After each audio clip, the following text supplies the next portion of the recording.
A very good morning to you and a warm welcome. Thank you so much for choosing us this morning. This is Breakfast Daily here on Channel One TV, and I am Nana Tufo Boateng. Now, it is an exciting time to be alive as a Ghanaian because we're seeing growth and development. And we're asking that we all contribute to this growth and development. And that's why we take time to come here every other morning, invite you to join us while we judge or while we dialogue and find solutions to our problems and, of course, invest in our country.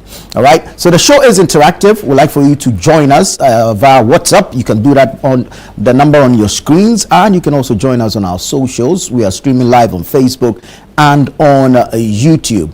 We're very engaging, very interactive on X and on Instagram, and you can enjoy some exclusive video content from Channel One TV on TikTok. It's a Monday, it's a bright start to the week. It's another opportunity to go out there and make a difference. However, I have some troubling information, very worrying information. And I'm going to be sharing that with you briefly. But before, let me tell you about the Eat Ghana, Build Ghana campaign. Okay? We're trying to grow what we eat. We're trying to eat what we grow. We're asking that you join us, invest in the Ghanaian economy. And so we say, support Ghana with your fork and spoon. Support Ghana with your fork and spoon. Your meal can make Ghana stronger. Support Ghana with your fork and spoon. Your meal can make Ghana stronger. And this is part of the Eat Ghana, Build Ghana campaign. Also, we're saying that the power to build Ghana is right on your plate. Your choice, your country, your meal. The power to build Ghana is right on your plate. It's your choice. It's your country, it's your meal. So Eat Ghana, Build Ghana. And this initiative, of course, is by City 97.3 FM and Channel One Television in partnership with Agri Impact Limited, the MasterCard Foundation, and the 24-hour Economy and Accelerated Export Development. So I want to say thank you to Agri Impact Limited. Thank you so much to the MasterCard Foundation, and thank you to the 24-hour Economy and Accelerated Export Development Secretariat for joining us in promoting the Eat Ghana, Build Ghana campaign. Let's all come together. Let's eat what we grow. Let's grow what we eat. Let's invest in the local economy. And of course, let's make sure that Ghana continues to be resilient even in the face of economic difficulties. Eat Ghana, Build Ghana. And that said, you can go onto the Google Play Store and download the Channel One News app. It's where you get all the relevant, factual, accurate, timely news. So download the Channel One News app from the Google Play Store. It's quite easy to navigate, and I'm referring to the interface. Quite simple. You shouldn't have any challenges at all. Download from the Google Play Store, install on your device, and have access to the news. It's very timely. We're updating it by the minute, by the second. And so you're getting all the information that you need in sports, showbiz, entertainment, lifestyle, business, general news, current affairs, politics. It's all there on the Channel One News app. Now, the National Road Safety Authority has released the figures for road crashes for the year 2025, and it is worrying. It is quite worrying that 14,743 road crashes were recorded nationwide in 2025. 14,743 road crashes were recorded nationwide in 2025. Now, even more worrying is the fact that 2,949 were fatal. 2,949 were fatal. Now, if this does not scare you, then I don't know what will. Because you see, the challenge is that these people only set about their journeys and did not return. Their only crime is boarding a vehicle to move from one place to the other. That is the only crime that they committed. So there you have it on the screens. 14,743 reported crashes, 16,714 persons injured, 2,949 persons killed, 2,561 pedestrian knockdowns. So that's the danger, or the reality of the danger that we're living with. Now, as you can see, 2,621 were adults, 328 children, 2,352 men, 597 women, all killed in road crashes. If this doesn't scare you, I'm not sure what will. And you see, we need to pay particular attention to some of these things. So we're going to highlight some of the causes, and then we look at the way forward. Reckless driving and speeding remain the major causes of road crashes in this country. Reckless driving and speeding remain the major causes of accidents, where you have drivers ignoring speed limits and overtaking recklessly. It has resulted in many more accidents or road crashes in this country. Drunk driving and fatigue, especially on the part of commercial drivers, is also another causing or cause of road crashes in the country. Now look at this one. Poor vehicle maintenance, including brake and tire failures, often turns avoidable faults into fatal consequences, and this is dangerous. Okay, we don't maintain our vehicles, so brake pads are worn out, your tires are worn out, and it's leading to, if like, preventable faults, avoidable faults, leading to fatal consequences, and that's where the danger really lies. So reckless driving, speeding, drunk driving, fatigue, poor vehicle maintenance, all leading to avoidable deaths. And these are as a result of human, or if like these are human induced, self-inflicted. Okay, self-inflicted. And that's what we need to pay particular attention to. If you think about the figures, that almost 3,000 people were killed in road crashes in 1 year. That's scary. That's very, very scary. Okay, that's very, very scary. Now, there's also pedestrian negligence and jaywalking. So we've put a footbridge there. You say you won't use it. You're sacrificing your safety for convenience. There's a footbridge. You won't use it. You want to go and cross where you like. Just recently, a student of UNIMAC IJ was knocked down, and over the weekend there was a vigil for him by some of his colleagues from the school. You see, it's worrying that we don't pay attention where we are on the road, when we are crossing. It's quite worrying. Now you see, if you're involved in a road crash, and by some dint of grace and mercy you do not die, you are most likely to suffer a permanent injury. And so this should be your mindset when you are approaching every road, whether you are driving or whether you are crossing, even as a passenger. Because if the driver is misbehaving, you should be able to alert him. Okay, you should be able to tell him that he's either speeding, or he's overtaking recklessly, or he's driving carelessly. You should be able to, if you like, whip him back in line so that he drives properly, to protect yourself. Okay, now it brings unbearable grief to lose a loved one to a road crash, and more worrying is that many victims of road crashes are young, productive people. We just saw the statistics where we broke it down, the age brackets, the number of adults killed in road crashes, the number of children, the number of men as against the number of women. Okay, most of these people are within the productive age bracket. So you can imagine breadwinners dying on the road, and the impact, the effect it will have on their families and all others who depend on them. Okay, losing young workers and professionals in crashes ultimately will weaken the national workforce. So imagine a nurse going to the hospital, dying in a road crash. A teacher going to teach, dying in a road crash. Police going to ensure our safety, dying in a road crash. This is how you should picture it, so that you can understand the statistics and the impact, so that together we can all build a mindset towards road safety in this country. All right.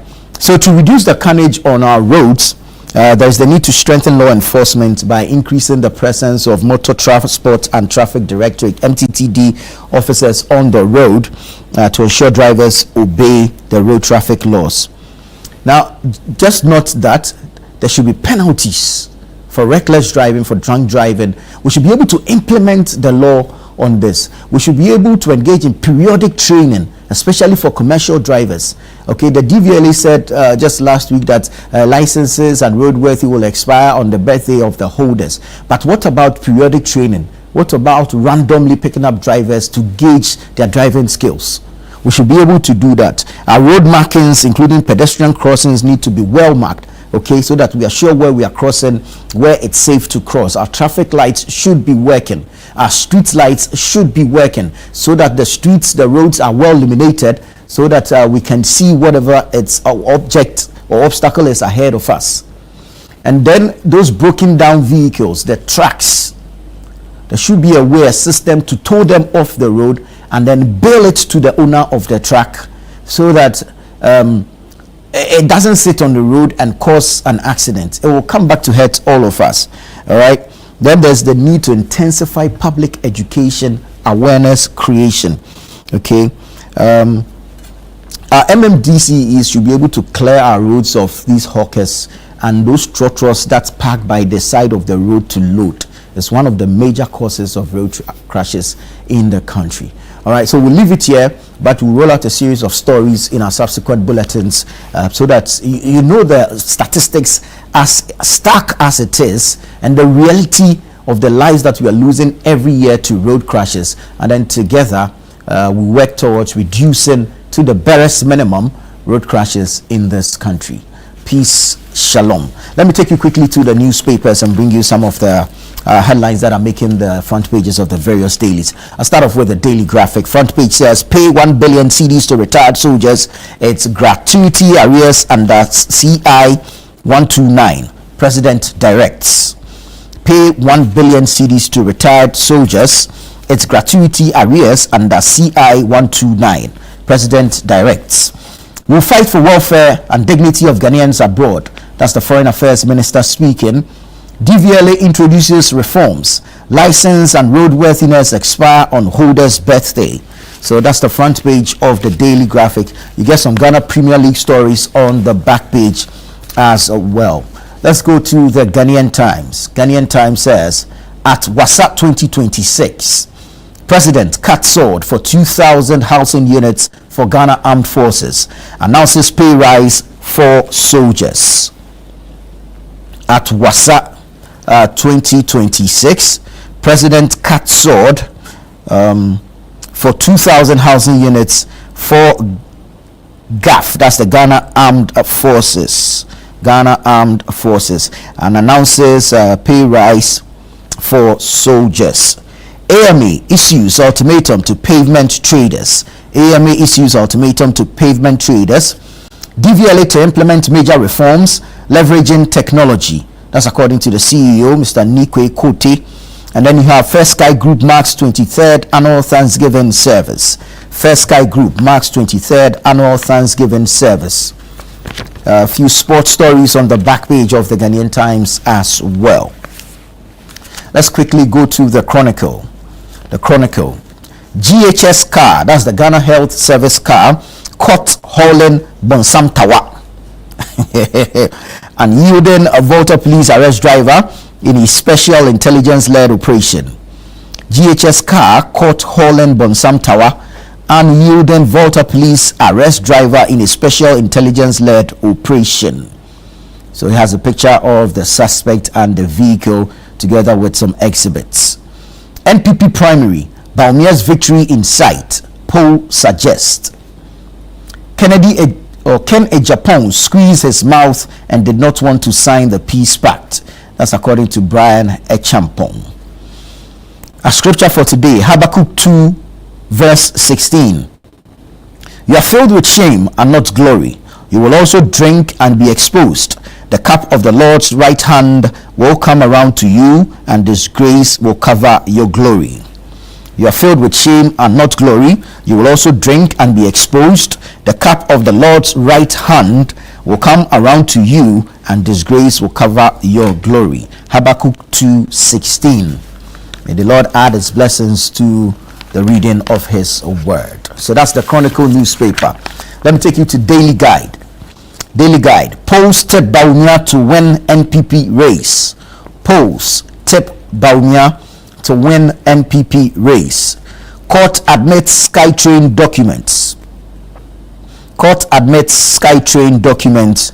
Jacobu Galamseyers and police clash. 1 dead. Quite a disturbing story there. Jacobu Galamseyers and police clash. 1 dead. And then you have the Ghana Health Service driver who was busted with narcotics. That story also on the front page of the Daily Guide. Let's go to the Herald. Larry Dogbe's Herald newspaper. Ex-Akufo-Addo aide roasted for distorting corrupt Ejapa royalties deal. Ex-Akufo-Addo aide roasted for distorting corrupt Ejapa royalties deal. Baba Jamal rejects ambassadorial job for Ayawasu East MP seat. Baba Jamal rejects ambassadorial job for Ayawasu East MP seat. Ufuriata's wife once attacked Gloria Ekufo for not prosecuting Mahama's appointees. 38-year-old wee merchant busted in Ho. Cocoa Board redirects frustrated farmers to licensed buyers. Cocoa Board redirects frustrated farmers to licensed buyers. So that's the Herald newspaper. The Ghanaian Publisher is here. Ghanaian Publisher says Bawumia pledges grassroots inclusion, leads with 57% in latest polls. Bawumia pledges grassroots inclusion, leads with 57% in latest polls. NPP needs kind-hearted Ken Agyapong. That's according to Irene Natoshi Addo. NPP needs kind-hearted Ken Agyapong. Media critical to economic reset. That's according to the Bank of Ghana. Media critical to economic resets, according to the Bank of Ghana. NPP presidential race. AUCB Tescon calls for peaceful election. AUCB Tescon calls for peaceful election. So that's the Ghanaian Publisher. Republic Press is next. Republic Press says Bawumia and Ken threaten NPP cohesion. Brian Acheampong warns. Bawumia and Ken threaten NPP cohesion. Brian Acheampong warns. 6 pick nomination forms to contest NDC Ayawasu East primary. 6 pick nomination forms to contest NDC Ayawasu East primary. And this 6 will include the wife of the late MP and Ghana's ambassador to Nigeria, Baba Jamal. So we'll keep an eye out on these stories and bring you more details. Mahama says Ghana's economic turnaround has exceeded expectations. Mahama says Ghana's economic turnaround has exceeded expectations. Concerned youth of Tema refutes claims against TDC MD over children's park demolition. Concerned youth of Tema refutes claims against TDC MD over children's park demolition. Police arrest 3 Nigerians over Simbox fraud in Sakumono. 13 Galamseyers arrested in Boeing Tunnel Forest Reserve. So that's the Republic Press. Let's jump quickly to the Inquisitor. NPP flag bearership race due. Last hour Buga is on. Inquisitor. Okay. InstaPR backs NPA's fuel price floor policy. You have VAT reforms to lower prices and boost compliance. That's according to the GRA. And 6 pick forms to contest NDC Ayawasu East primary. So that's the Inquisitor newspaper. Supreme. I won't retract my outburst at Bawumia, even after the facts prove otherwise. Ken Agyapong insists. Okay. Brian Acheampong questions Ken Agyapong's commitment to peace and unity in NPP over pact signing drama. There was no error in the peace pact document we signed. That's Kwabena Agyapong. BOG rolls out specialized economic reporting training for media. Bishop Titi Ofer accused of defying court order in Bachuna Spintex land dispute. And Africa's herbal future needs standards, not hype. Mr. Siedu Buedu is speaking there. The Custodian newspaper is next. I don't fear anybody in MPP. Ken rejects calls to apologize to Bawumia. I don't fear anybody in NPP. Ken rejects calls to apologize to Bawumia. Government Lord's role of media in Ghana's democracy. No error in Peace Pact document. Kwabena Agyapong declares. BOG seeks economic partnership with Primpag. And then you have Nsawam Adoajiri NPP coordinators route for Bawumia. So that's the Custodian newspaper. I'm going to take you online real quick. Start off from channel1newsonline.com. National Road Safety Authority says road fatalities rose because Stay Alive campaign couldn't run. Road fatalities rose because Stay Alive campaign couldn't run. Ghana Armed Forces refute 60% HIV claim in recruitment screening. Ghana Armed Forces refute 60% HIV claim in recruitment screening. NPP flag bearer race. Ken Agyapong has done more for Ghana. That's according to Stephen Amwa, also known as Stika, MP for Nshaeso. President Mahama says Ghana has become a poster boy of IMF and World Bank. Ghana has become a poster boy of IMF and World Bank. Only the grace of God. Mahama on Ghana's economic turnaround. Only the grace of God. Mahama on Ghana's economic turnaround. Man remanded over alleged military plot to kill Mahama. Man remanded over alleged military plot to kill Mahama. When you go to Enchi, court remands 13 suspected galamseyers. Court remands 13 suspected galamseyers. Education Ministry assures inclusion of Ga Adangbe in AI learning tool. Fire gats Bimbela Yam Market. Traders suffer heavy losses. Ayawasu East, Amina Adam Camp calls on Baba Jamal to quit diplomatic role.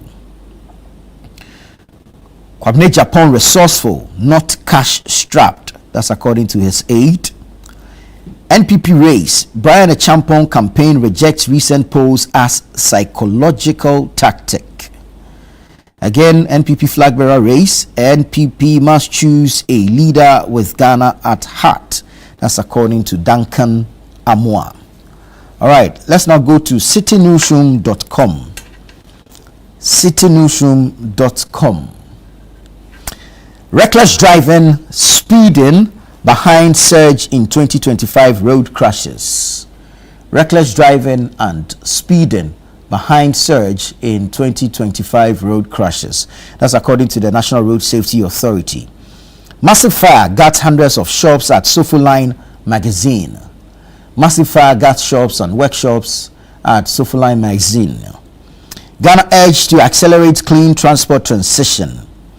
Ghana urged to accelerate clean transport transition.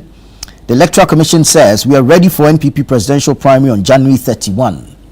We are ready for NPP presidential primary on January 31. That's according to the EC. Ignore reports of HIV positive recruits. Ghana Armed Forces warning. Ken Agyapong is NPP's strongest contender for 2028. That's according to Irene Natoshi Ado. Baba Jamal takes 10-day leave for Ayawasu East NDC primary. Baba Jamal takes 10-day leave for Ayawasu East NDC primary. Ghana's economic turnaround has shocked all of us. That's according to His Excellency President John Dramani Mahama. Court remands man over false assassination plot claims against Mahama. Court remands man over false assassination plot claims against Mahama. Ga Adangbe languages not excluded from AI education too. Ga and Adangbe languages not excluded from AI education too. That's according to the Education Ministry. So you have details of these stories and more on our various news portals. Go to channel1newsonline.com, go to citynewsroom.com, or you can download the Channel One News app from the Google Play Store and you get the details of these stories and several others. But this is Breakfast Daily here on Channel One Television. Stay with us. We'll be right back with a news review segment.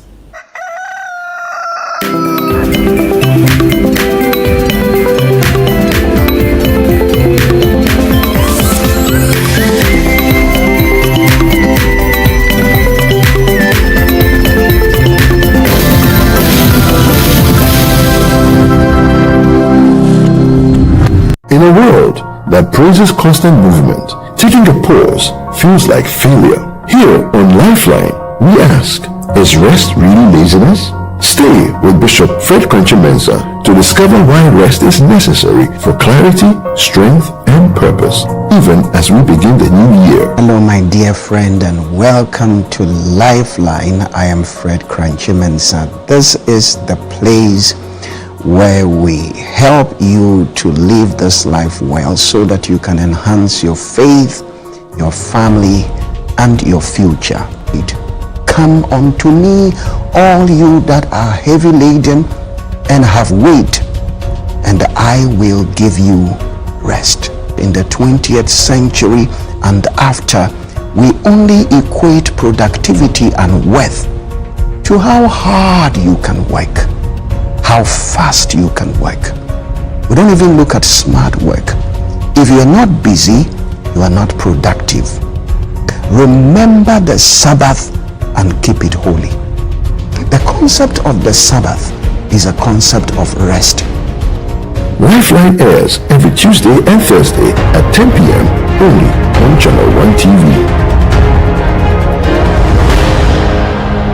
Welcome to The Point of View. This is your favorite current affairs show here on Channel One Television. On The Point of View, we pick the right topics, get the right guests, and ask them relevant questions on issues that matter to you.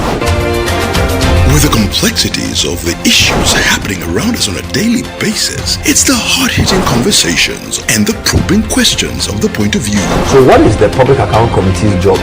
So what we do is to scrutinize, clarify, and find out why certain infractions have been made. What do these IMF programs try to do? The current program is for budget support. Okay. There are no projects attached. That teases apart the twisted entanglements of politics and governance, as well as religious and social discourse. The Point of View brings you the policymakers and duty bearers and drills down to the very bottom of issues. What authority do you have? The Point of View airs every Monday and Wednesday at 9 p.m. only on Channel One TV. Entries have poured in from communities all across the country, and the energy is off the charts. The quest to uncover the most deserving stories has kicked into high gear. Stay tuned for the thrilling reveal and the grand celebration of our esteemed 10 Channel One TV community legends, only on Channel One TV.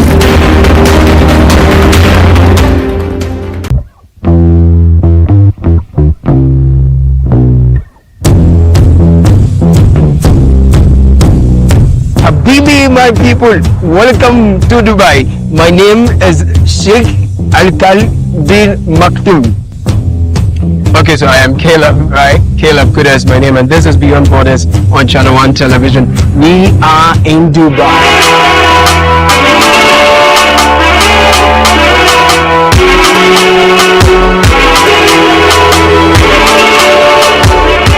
So join me. Let us explore the allure, the beauty, and the reality of life and living it in Dubai through the eyes and the experiences of our compatriots. Imagine 6 people, 10 people sharing a common room together. If you're not no, we complain there in the sense, why do I share one rooms now? It doesn't smell pleasant. We're hunting no complaints now. Be bring to the fair no too. Dubai is one of the most organized, highly resourced, and well-endowed countries you would find. Been here for 7 months. Yes. Without a job. Yeah. How is it like? So hard. Tell me about it. Struggling, renting and feeding is so hard.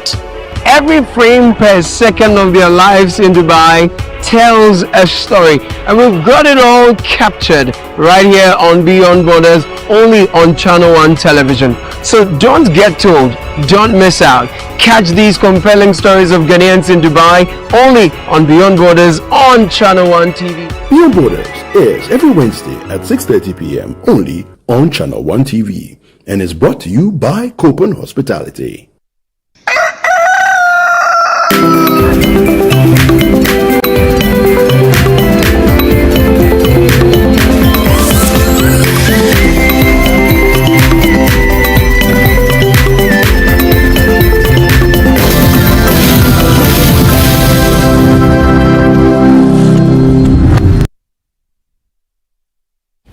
Hello there. Thank you for choosing us. This is Breakfast Daily here on Channel One Television. I am Nanatufu Boateng. The show is interactive. Send us your thoughts, your comments, your contributions via the WhatsApp number on your screens. Join us on our socials. We're streaming live on Facebook. We're on YouTube. We're interactive. We're engaging on X and Instagram. You can enjoy some exclusive video content from Channel One TV on TikTok as well. This morning I have three gentlemen in studio. Let me quickly say good morning to them, and then we'll get into our conversations for today. The Honorable Mohammed Adam Sukbaru is here. He's the Deputy Minister for Communication, Digital Technology and Innovations. Honorable, good morning. Good morning. And Happy New Year to you. We haven't seen you this year. I tell you. And then you said Deputy Minister for Communication, Digital Technology and Innovations. Yes. You didn't mention my constituency. You know, when my boss says, Honorable Sanjad always says, for your constituency, that you know you have the 4-year mandate. You know, any other additional post, they appoint on any day can tell. So I prefer to always. You don't have security of office on that one. So I always want people to address me the MP for Sisala West. Thank you. Before the Deputy Minister can so that, yes, the people that I represent who voted for you. Yes, the people I represent would know that. I am not running away from the fact that I'm their representative. At every point in time, I must recognize myself as such. Very well. So the MP for Sisala West. Yes. Honorable Mohammed Adam Sukbaru is here. Elvis Darko is the editor for the New Center newspaper as well as newscenter.com. Good morning, Elvis. Good to have you. And we have Ibrahim Ejay, a former Assistant Secretary at the Office of the former President, Nana Akufo-Addo. Ibrahim. Good morning. Good to have you. Thank you. All right, gentlemen, we have a lot to unpack this morning, so we're going straight into it. We're starting from the camp of the New Patriotic Party, NPP. Last week, a peace pact was signed among the presidential aspirants, those who are hoping to pick up the flag of the New Patriotic Party and lead it into the contest in 2028. The party will go to the polls on Saturday, January 31. 5 aspirants are looking to contest. Dr. Mahamudu Baumia, Dr. Brian Achampong, Kennedy Ohene Ejapong, Yao Osei Aduchum Doctor, as well as Engineer Kwabna Ejay Ejapong. However, during the signing of the peace pact, some of observations were made. And so we're asking the question, was this peace pact riddled with error, as was the concern of, or the seeming concern of, if you like, Ken Ejapong? We saw him raise some issues with this particular peace pact. Ibrahim, I'll come to you because you belong to the fold of the New Patriotic Party. Yeah. So help us understand exactly what went on. Okay, well, firstly, very good morning. And to our Honourable Member of Parliament from Sisala West. Let me give you that accolade. Of course, my brother Elvis Darko and yourself, and to our viewers and listeners. Let me frame it this way, first of all. The Peace Pact is something that is designed to communicate to the wider NPP body that the leaders or those vying to lead the party are one. They're unified. It's more symbolic, but within that symbolism, there is indeed anchors to make sure that those who are vying for the party, should you lose, you make sure that you support the winning candidate. I mean, that's part of the conditions captured within it. But of course, we know that the 1992 Constitution is supreme. There's no other internal policy that can, somehow supersede the constitution. So if anybody is concerned that, this undertaking, this pact will handcuff me and I can't take any other measures, should I feel aggrieved, that is not the case. Hence why I said it's more symbolic, and it's designed to communicate to everybody that, look, if the leaders or those wants to be lead can agree in unity, why can't we in the ground? So let me take you back to 2023. We had primaries. This is not the first one. So the previous primaries was in 2023. 23, yes. And from what I understand, the details contained in this particular pact are contained there. And Kennedy Agyapong, I'm using his name because he's the one who initially had issues with it, signed that one. I'm talking the undertaking. The previous one. The previous one. Right. This one now is to make sure, in terms of additions from the information that we have, there are now additional clauses or conditions to say that should you not succeed, you must, as a matter of fact, declare that you will support the winning candidate. You will not go independent, and you will not do anything that will be negative towards the campaign moving forward. I mean, these are the nuts and bolts inside. Now, were there errors? Let's go to the other aspirants. Now, I listened to what Kwabena Agyapong said. He said there were no errors. Yeah. On top of that, Nana, he mentioned that they were given the document days ahead, which makes sense. Right. You can't show me something and then have me look at it and instantly sign it. Right. So we have to ask Kennedy Agyapong, did you read that document? You should come and tell us. Because if you read it, and nobody is above reproach, nobody. There are documents that the Supreme Court appends its signature to, and later when there is an appeal, you can find that there are some errors. So nobody is above reproach. So, Kennedy Agyapong, Honorable, did you see any errors? You were given the document. Because if you did, what's your job? His spokesperson, Kwesi Kwarteng, says they did not get the document. Now, let's capture that particular response. Other people get the document and you didn't. Remember, the NEC, the National Executive Council, it's not some, isolated body. It's something that its operations within the party are public. When I say public, internal party organs have access to what is being consumed and what is being given out. So he needs to really, this is high stakes politics. The moment you say something and later on you are found wanting, you lose all credibility. Because now, what's the remedy? For the party to say, we did give your office this particular document. And it makes sense. Why would we not give you the document? Where does the party, I'm talking about the NEC, where is the gain of giving you a document that you need to append your signature to? And we want you to be on board with that document. So it's my job to give it to you. It's not a document that you sign away your house, we are giving you a document that inures to the unity of the party. So I'm just saying to Kwesi Kwarteng, if you did not receive it, knowing full well that such a document is making the rounds, should you not have alerted people? Maybe it's gone to one of your officers, your campaign team members, and they have failed to then pass it on. Right. Then you make the necessary correction. So let me just capture his response within the context of my submission there. Now, you say you did not receive it. Now, in terms of errors, let's go to the errors now. Brian Acheampong's camp say that there were no errors. Likewise, Kwabena Agyapong saying there are no errors. You say there are errors.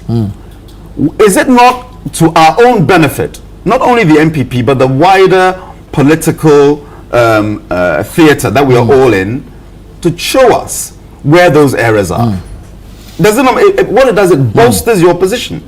In paragraph 2A, clause 3, it said this and it is wrong. And we are presenting it to the public to confirm our status. The Ken Kam says there was a missing provision. There was a missing provision. Which was? That states that voting centers will serve as collation centers where declarations will be made. They say that's a missing provision. That provision was I'm not missing. aware of that. But if that being so, is that the only reason?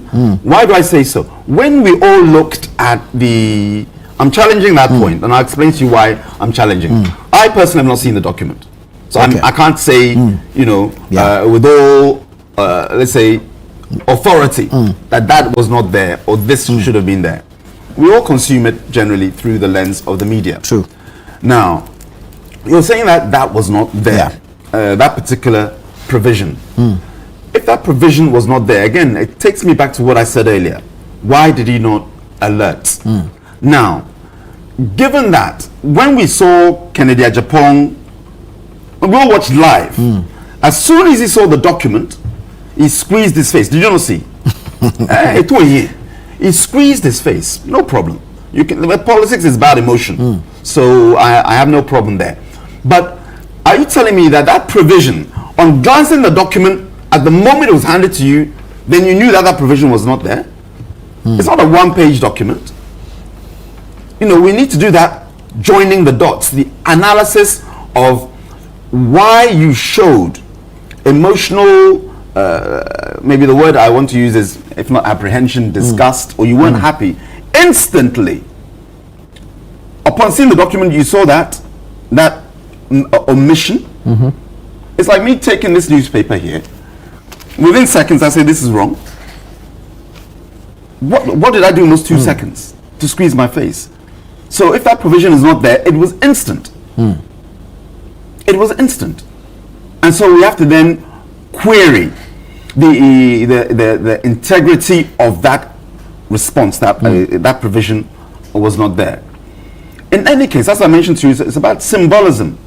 If indeed that provision, you know, accepting without admitting, or admitting without accepting, was indeed missing, you understand the environment in which you are in.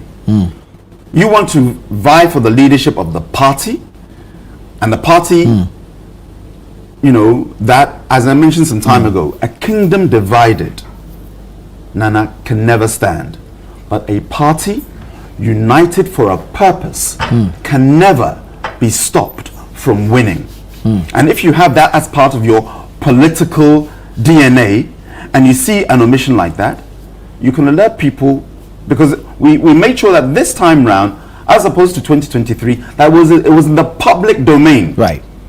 It was a clear and deliberate function to say that let's not do these peace pacts and undertakings behind closed doors. Let the public see what it is. You know, in terms of the visuals, it sends a message. And if you want to lead a party unified and you see something, there is a way, a leadership way, a statesmanship type of way to call the NEC. They were there. JFK was there. Joshua, the General Secretary was there. Party leaders were also there. And you can call somebody and say, oh, this thing is not there. And it can be done, even in the public glare, it can be done in a way, because you are helping the party, right, by pointing out an omission. Very well. It can be, I'm landing, in a way that benefits the party. But your attitude, I'm talking Kennedy Agyapong right now, shows that you are somebody who does not have the party at heart. If I see, if he didn't, he wouldn't insist that in his opinion what is right is done. I said the attitude.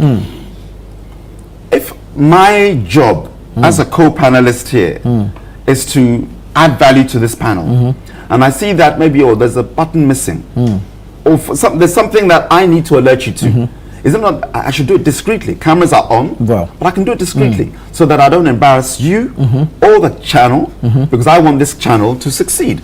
I'm invested in this channel because you invite me every day to give my opinion. So it's the way and manner he went about it. Given, and again, if indeed that omission was there, because it tells the NPP delegates something about the character of Kennedy Agyapong. What is the character that I'm referring to here? And you can see I'm being decorous even in my critique of him, because I'm looking beyond 31st January, just like Dr. Mahamudu Bawumia is. Have you seen him even say one thing? I know we'll go around, but I want to mention this. Let's link to it. You, Kennedy, go and call Dr. Mahamudu Bawumia a liar. You are then later proven that what you are saying cannot even be ascribed to him. It was Chairman Wontumi who made those statements regarding Adu Boahen and that he was ill to contest 1996. Having been shown clearly that the person you are attacking, in fact, is innocent of all crimes, you still refuse to do what? Apologize. Right. Then you say, and I'll land in some 10 seconds, I beg. I know we'll have another round. But it will maybe help my colleagues here when they come to do their submission as well. Then you go and say that if you don't win, then you'll turn the party into CPP. Am I right? That's what he said.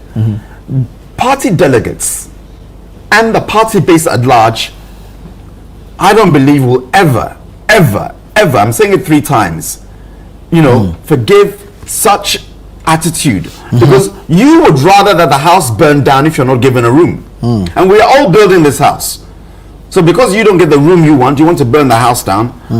Come 31st January, I'm sure MPP delegates will advise themselves, and I trust in the maturity and the vision and the sacrifice and the wherewithal of MPP delegates and the party at large, that they will choose the leader that will best represent us, that has a national appeal, and that can win 2028. And that person is Dr. Mahamudu Bawumia, inshallah. And so what Kennedy has done, has in fact sent its own message. Not just what he said, but the attitude and the unstatesmanship, let's say unpatriotic. I'm talking patriotic to the party. To the party base. I'll end my submission here. We'll do another round. Elvis, spokesperson for Kennedy Agyapong, Kwesi Kwarteng, says that the chairman of the Presidential Election Committee, that's Joseph Osei-Owusu, acknowledged that the omission was an error and gave verbal assurances that it will be put back into the pact. So Ken is justified in raising those concerns, is he not? Well, first let me say that I wasn't there, and I've not read the pact, and I've not seen the signed pact. So all my comments are going to be based on what is being said. True. Well, first of all, if it's true that there's an omission, there's an omission. The question is that the way to go about it, pointing it out to the leadership? That's number one. Because you want to go and lead the party, you can easily point it and say, oh, having read this omission, I think there's something to be done. And I'm even asking, how did they come by the view that there was an omission? Because the same Kwesi Kwarteng you said has said that they did not receive the document ahead of time. So if it is true that they didn't receive the document ahead of time, how did they establish that as an omission? He explains that they had prior engagements and agreed that that was made, or that provision was made in the document. But if you had a prior engagement, it is the document that you read that to determine. So if you didn't have the one that was given to you to read ahead of time, and then you go and read the final day, you say there's an omission, maybe the committee started and think that what the position you made, they didn't. That's why I'm saying that I'm just being careful and saying based on what is being said, because I have not heard officially from the committee. I think the committee is doing, especially Dr. Bawumia, a disfavor, because the Ken camp already painted a picture that the party and people want to rig the election for Dr. Bawumia against them. And therefore, when this thing happened, I was expecting that immediately the committee will issue a statement. The committee will issue a statement to explain exactly what has happened. But as we speak, the committee has not issued any statement.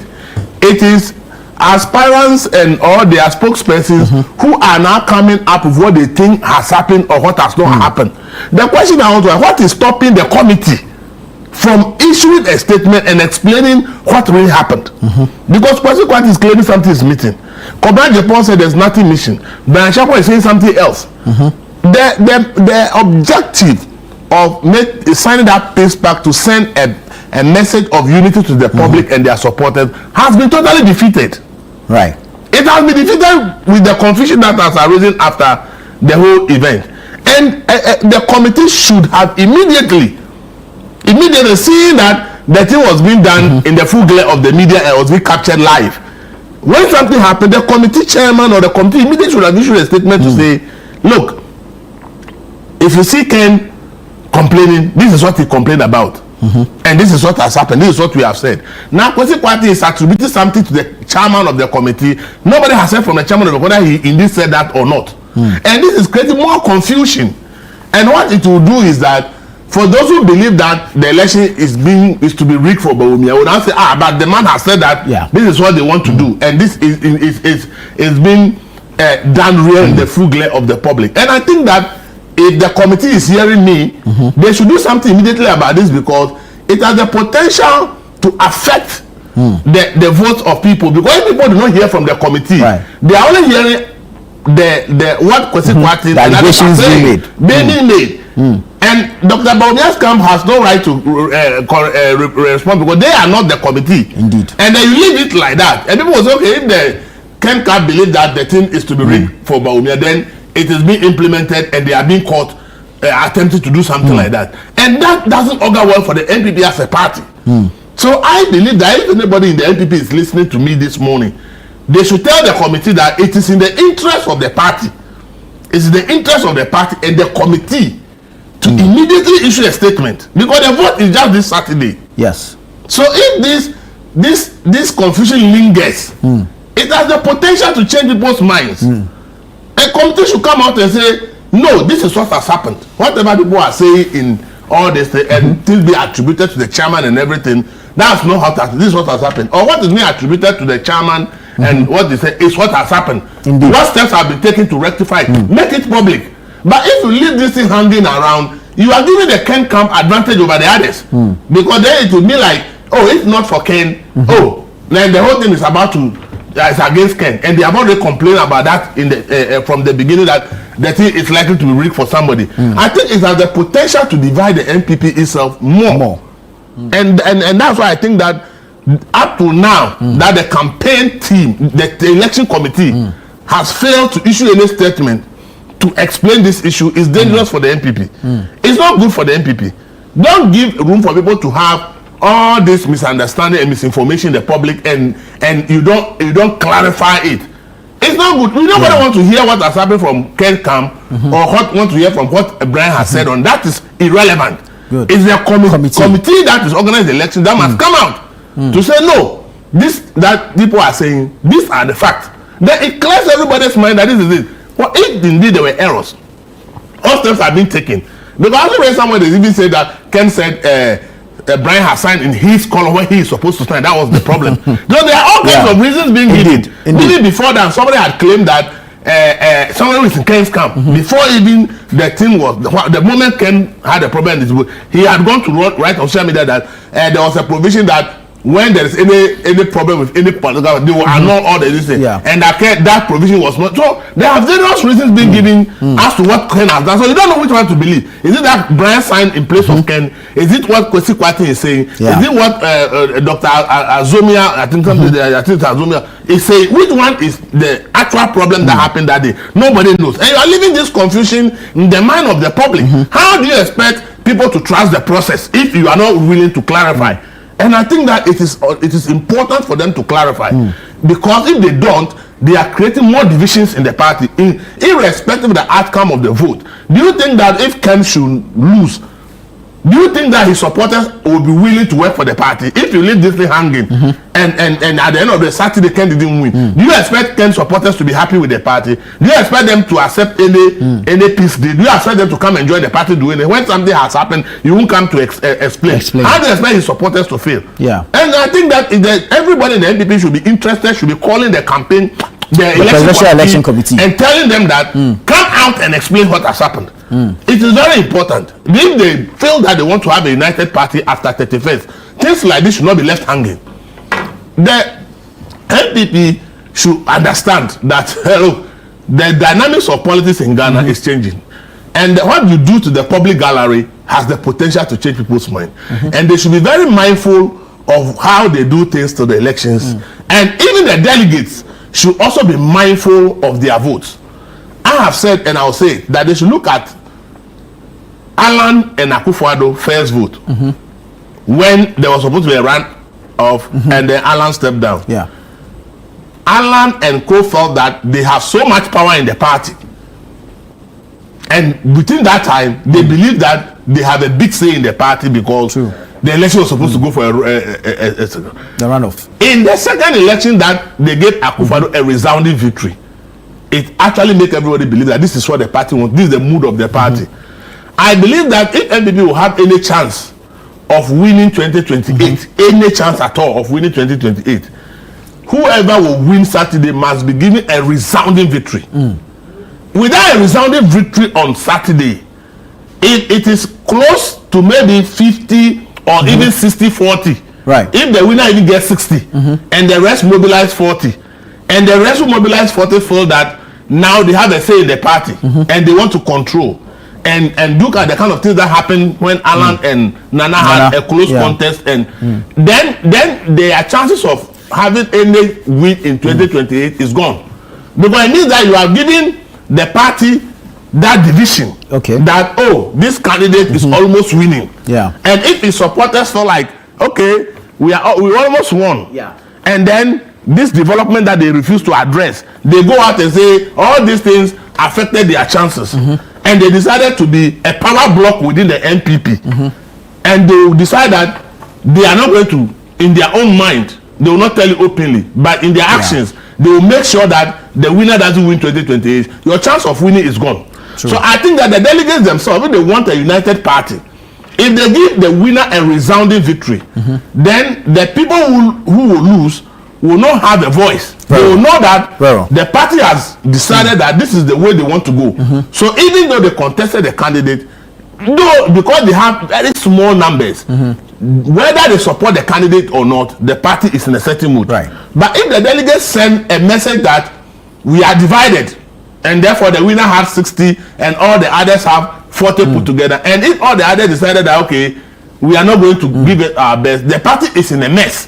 So the delegates who are going to vote, if they think, if they have any view, if they have any idea, if they think that they want to give NDC a run for their money in 2028, then Saturday's election they should make it clear that this is the mood of the party. But if the what margins will send this type of statement? At least minimum 70% for the winner, and then the rest will share the 30. And the rest can share the 30. That will be minimum. That will be difficult. That will be good for the party to say this is the direction we want to go. That is how I see it. Minimum of 70% for whoever is as winner. That will be quite difficult. 70% in an election. No, it's all about the delegates. That's what, if they understand it from this, but that's why I cited Alan and Akufo-Addo. That in the first election, it was close. It was close. Went into a runoff. The Alan people felt they had power that they nearly beat Akufo-Addo, and if they had not stepped down, and at the end of the day, they said they were even prevailed upon to step down. So there were a lot of issues in the party. But in the subsequent election that they gave Alan a small number and Akufo-Addo won massively, then it was clear. It was clear that this is the direction the party want to go. And I say that they should learn from that. The NDC has done it so well. Anytime Mahama goes there, you will see it. It's about 80% win. And that is why the NDC realized that whether they like it or not, it is Mahama they want to go with. If the NPP want to tell Ghanaians, and it's not only about their supporters and even the delegates, even the person who is not NPP person, is going to go to the vote. This decision that they will take Saturday has the potential to tell the person that I think that the NPP believes in Bawumia. That's why they voted for, or they believe in Ken. That's why they voted for him. But if you go and send a signal that as a party, your delegates who decide who leads, you are not sure who should lead, and therefore you are weighing the skills. Then the ordinary person who is a party member going to vote also like even the party is not sure. They are not sure. They are not decided. So why should I even go and vote? And I think that this should be key in the decision delegates are going to make on Saturday. Very well. Let's hear from the Honorable Suparu on this matter of MPP and this presidential primary and the process so far, how it should be concluded to, if you like, exhibit some level of confidence and unity going forward. Let me use your platform to say a very good morning to your cherished viewers and also my constituent, the good people of Sisala West and the entire Ghanaian people. And this presidential primary right from day one, I had my own opinion, but it is a political party. They chose to, to conduct their reorganization from the top rider to the bottom. But I believe that when your house is broken and you really want to rebuild the house, you do not start from the roof to the foundation. A party that got the most humiliated defeat ever since the 1992 election today, let me put it that way, shouldn't be seen rushing to elect a flag bearer rather than building the party from the base, where everything seems to be in a serious, disorganized state. But they chose to elect the flag bearer rather than building the party from the scratch, and that is why we are seeing this kind of challenges. Why am I saying this? Right from the word go, after the 2024 election, when they started their presidential thank you tour, you saw that even the thank you tour, there were issues of attacking certain people. Some people were being asked to step out of a certain bus. They were not supposed to be part of a certain delegation and what have you. And so people had that mindset going into the election that even thank you tour, I was not given the opportunity to be part of them. It's more or less like telling the person that you are not part of us. And so that mindset has been with them right from the word go. But it's a thank you tour for the flag bearer or for previous aspirants? And the thank you tour was for the people of NPP and the flag bearer, led by the flag bearer. And so my good brother here could have also joined. And as a stakeholder of the party at that level, all of them were welcome to be part of the thank you tour, because they went into an election, somebody won, they all said they supported the person, yet the person lost. And so if I supported you, went around to campaign in some places, and you are going around to thank the people, I can choose to also, if I have the time and I want to go with you, it is only fair to allow me to be part. The moment you ask me not to be part, it means that whatever contributing that I've done during the campaign is something that was not recognized, and that is where the problem starts from. Is that also not an opportunity for you to boost your chances at competing me? No, that's not the conversation. I'm really trying to build a point, and I'm telling you that right from that, a certain candidate had a perception that his party is not treating him fairly. He felt sidelined. Exactly. And so what is currently happening, what we saw and what the comments we are currently reading from the camp of Kennedy Japan, from the camp of Kobna Japan, from Brian and what have you, and to the extent that the committee, my brother just said the committee is quiet. For me, I am tempted to believe that whatever Kennedy alleges, it's the committee led by the respected Joe Owusu, Honorable Joe Owusu, should have come out to clear the air and state the fact that yes, there was an error, there was not an error. Tell us what really transpired. But if you are quiet, you are giving room to people to believe that what Ken said was what transpired there. Especially that when his spokesperson quoted or said that he, the chairman of the committee, acknowledged that there was an error. And up to now, nobody has come out to say anything. And so for me, I am tempted to believe that whatever Ken said was what actually happened. The only person that can let us not believe that it is the chairman of the committee, the committee members. But none of them has spoken. It is rather from the camp of the other aspirant, especially when he says that when they went, they gave them the peace pact to sign. Honorable Brian Acheampong signed where Kennedy Japan was supposed to have signed, and that all of them did not read it. It raises a lot of questions and credibility of the entire process. And for me, what is currently happening in NPP it is something for me. Whatever that happened during the Peace Pact signing, it was just, I mean, a documentation. People decided. If you saw what happened, the faces of the candidates sitting there, you know, there was nothing like, you know, they demonstrating any peace. And so peace is supposed to be demonstrated and not a mere signature signing to somebody's coming out with conditions saying that when at the end of the day, if somebody is declared the winner, all of you must come and support the person. I can sign. We must take people by the worst. If we want to ensure that there is peace, there must be justice. Right from the word go, you saw others describing other candidates as mad people, describing others as people who are sick, describing others as people who, I mean, were engaged in all kinds of, you know, illegal activities and what have you. Yet nothing, the party top hierarchy, nobody has come out to condemn that. I think that if indeed they want to exhibit the peace that they are calling for, they should rather go beyond mere signature. Because when His Excellency, the former Vice President, enters the place, I am not the one seeing it, but at some point said it, and we all heard it, that he didn't greet number one. He wants you to sit down, and he, Brian, told him that no, you shouldn't do that. Go and start from number one and greet everybody. And their facial expressions sitting there, I see some two rovers chasing one woman who are brought together to come and one flag. I mean, but this in this case is supposed to be one family. Yeah. Right. Yeah. One family. This is a political internal something, and whoever that wins, the person is going to be an MPP flag bearer. All of them are going to be stakeholders to rally behind. So they shouldn't be seen. Look at the faces. I mean, look at my uncle, the former vice president. Look at my good friend Bernard Champo, and look at the Kennedy Japan.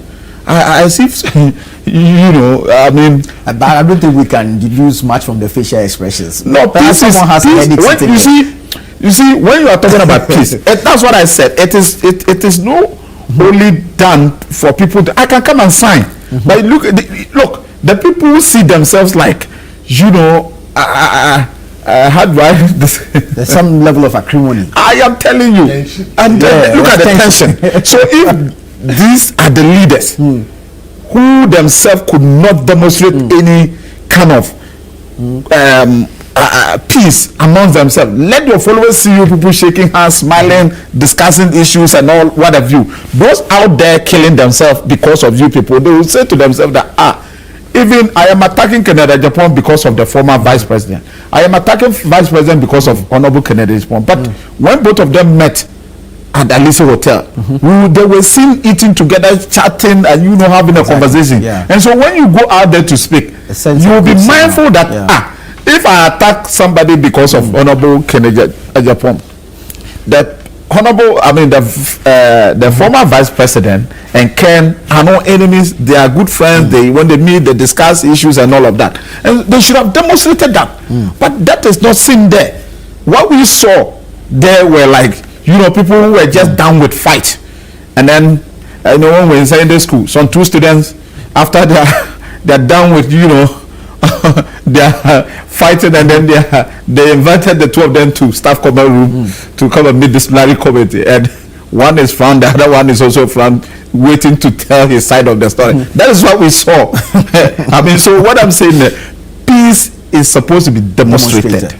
And not just the signing of the document. And all the allegations from Kennedy, the only group that can come out to tell the people of Ghanaian what really happened on that day, it is only the committee. Right. Because it was the committee that put together the document. It was the committee that some are saying the document was sent to the candidate 5 clear days to the signing, right? Some are saying that they did not even receive it at all. Yeah. So the only person who can confirm this or otherwise is the committee. And here is the case, the committee is equally quiet. And now the party is in a confused state. And so you see, they are saying peace. I'm a member of NDC.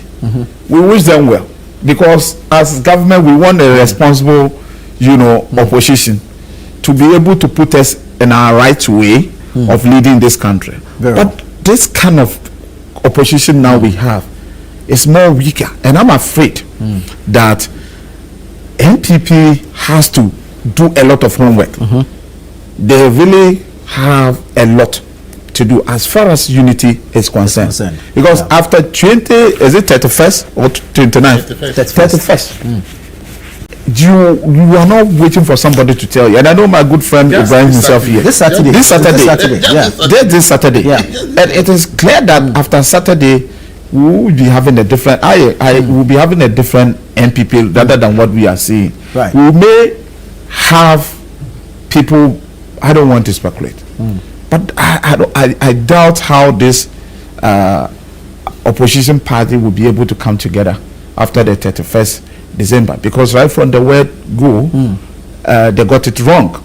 In my view, they got it wrong. If you want to build look, when we lost in 2016 elections, NDC, we lost woefully, right? But we did not lose like they did in 2024.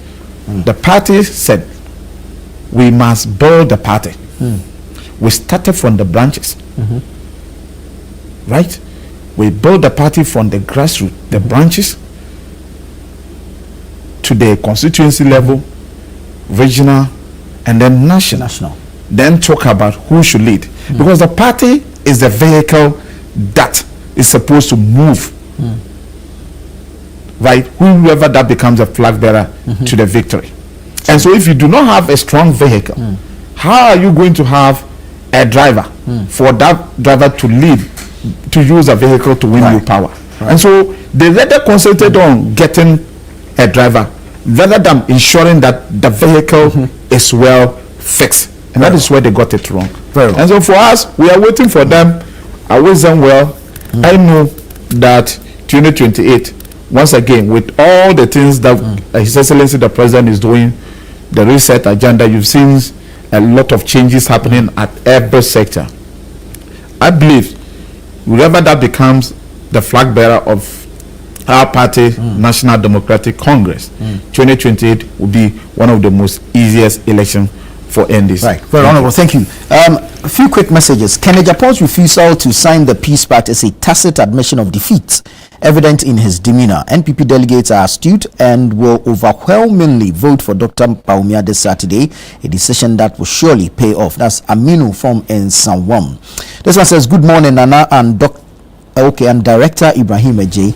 This is Abdul Ganiu Mankarigu from Savannah region. It's a week of victory for the NPP and for Dr. Bawumia. We appeal to every party member to remain calm during and after the elections this Saturday.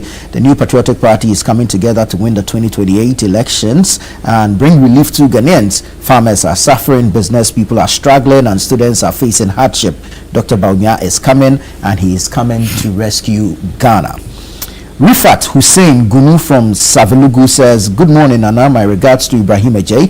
It's common knowledge that Dr. Bawumia is the choice and leader the party wants right now. He has the emotional intelligence and ideas that Ghana will be proud of on the international platform. We all know who the problem is, and we won't give him the chance to not accept defeat.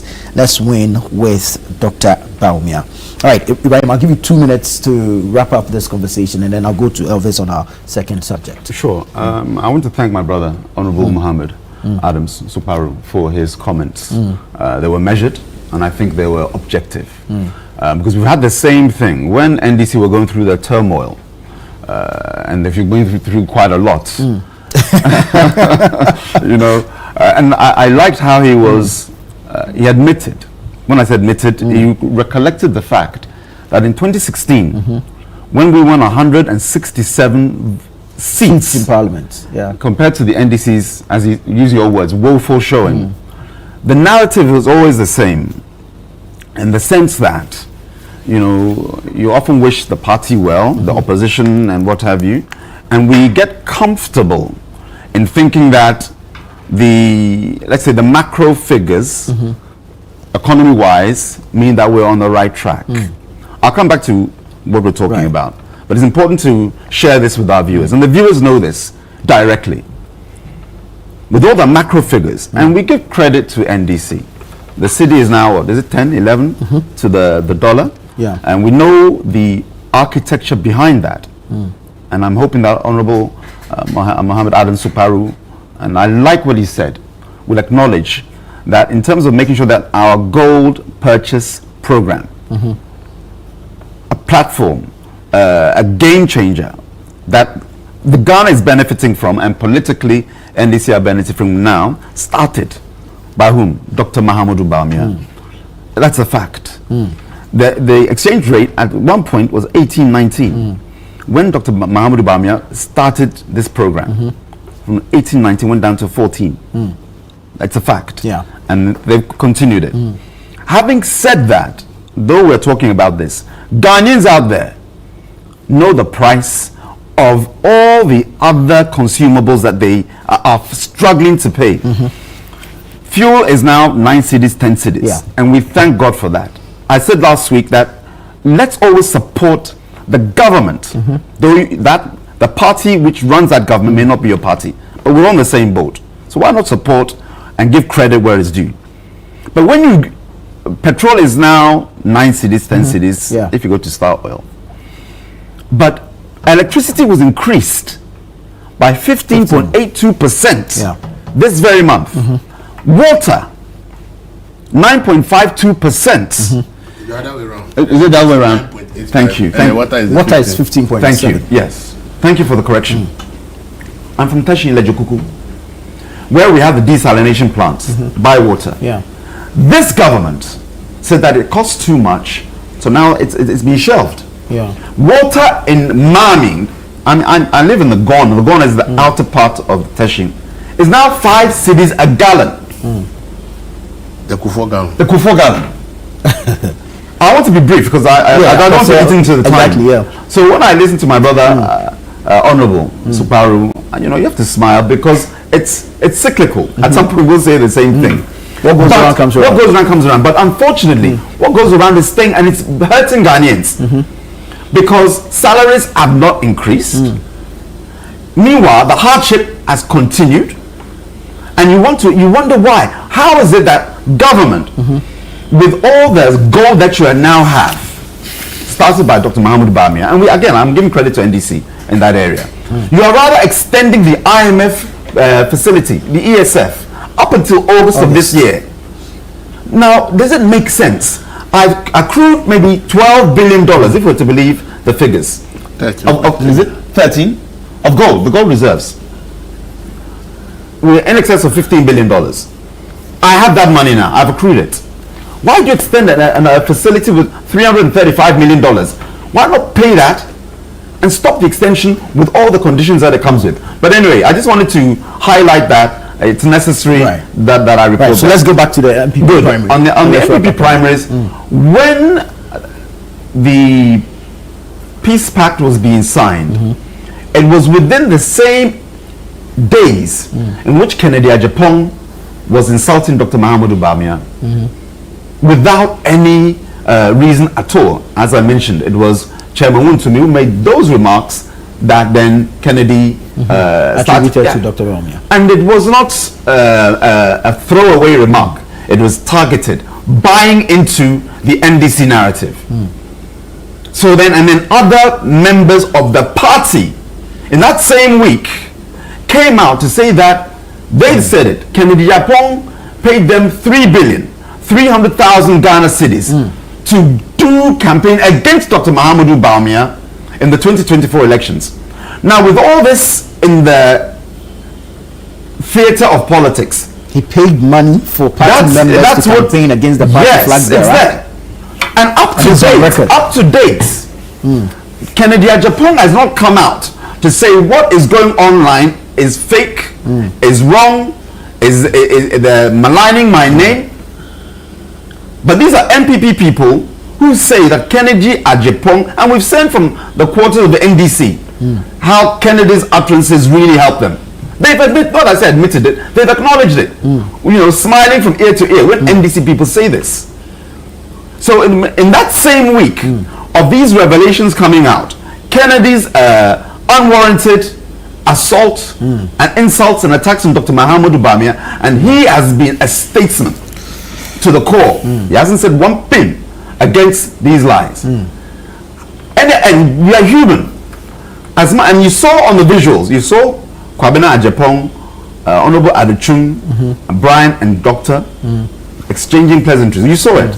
But you saw Kennedy stoic face. Honorable is right when he said that in this kind of environment you should be, hugging, shaking hands. Signals to the base. But look at the background in which I've given you. In that same time, everybody is human, and sometimes you have to take the high ground. So if you're not seeing a smile coming from Dr. Mahamudu Bawumia in the direction of Kennedy Agyapong, it tells you that Dr. Mahamudu Bawumia, one, is human, two, is principled. Because that kind of behavior cannot be rewarded with fake smiles and handshakes. It just cannot be rewarded, because when you do that, you reward indiscipline. It's like a child. If you don't discipline your child, by the time you grow up, it'll be unruly. Right. And so, Honorable is right to recognize that yes, visuals tell you a lot. The visual, optics. The optics say a lot, but it takes a leader to sometimes put you in your place without insulting you. I'm talking to Dr. Mahamudu Bawumia, to say that all the lies and insults, I'll acknowledge you for the sake of the party. I won't pretend, given that you have not backtracked or apologized for the way in which you have, without authority and any legal basis or any factual basis, insulted me for something that I did not even say. It was Chairman Wontumi. And Chairman Wontumi has come out to say, I said it. If anything, attack me or direct your accusations against me. So, and I'll land here. So what Honorable Supari said is 100%. Your observation is correct.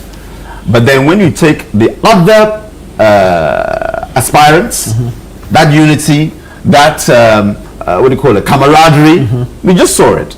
Kennedy, Kwabena Agyapong was leaning into Aduchum. Bawumia was smiling with Brian Achampong, and Brian Achampong made efforts to cage Ken, but Ken just was looking stoically in one way.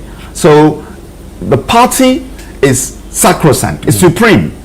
If one person doesn't want to engage in that peace process, who doesn't want the unity of the party and the victory of the party, delegates, you're wise, you're mature. And I thank delegates and the party base. If not for you, the party would be nowhere. And we know that. And so I urge delegates, we will continue to do our best, those of us who are frontline politics, as you are, to make sure that this party succeeds on 31st. And I have every confidence that, God willing, inshallah, we will succeed. Dr. Mahamudu Bawumia will. And Elvis mentioned it. We need a resounding victory. Our future is in your hands. So make sure that you go out and vote number 3.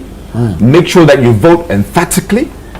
When we had the super delegates, Dr. Mahamudu Bawumia got 67%. We need to, as he says, get over that 70%. But it's in your hands. Look at the personalities there and decide who has a national appeal, who has defended the party, who has made sure that constantly they have sacrificed for this party and for you, and has a vision for you, the delegates.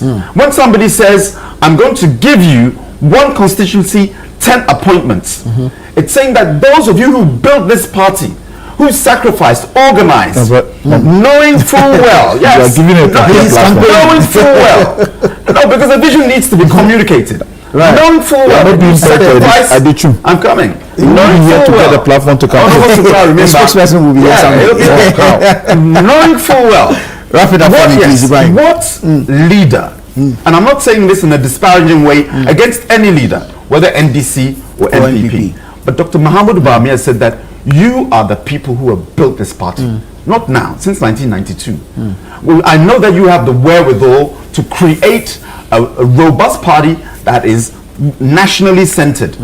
So I'm now going to give you that responsibility, because these responsibilities come with a portfolio.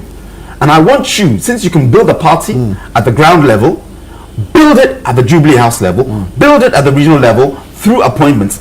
When somebody trusts you and values you, they impart power to you. Dr. Mahamudu Bawumia is given delegates and the party, not just delegates, the party base, this recognition to say that since you can build a party, you can help us build the nation. And that's the kind of leadership we are giving to the party, and it will resonate and have impact in the country at large. Thank you, Ibrahim. Honorable Mohammed Adam Suparu. Yes, I have to respond to. I wish to commend you for your insightful, courageous, and well-articulated contributions on Channel One TV during the ongoing discussion. Your interventions reflected a deep understanding of national issues, policy implications, and the real concerns of the ordinary Ghanaian. This is from your brother Lukman Seidu Luti. He says he's in Kumasi.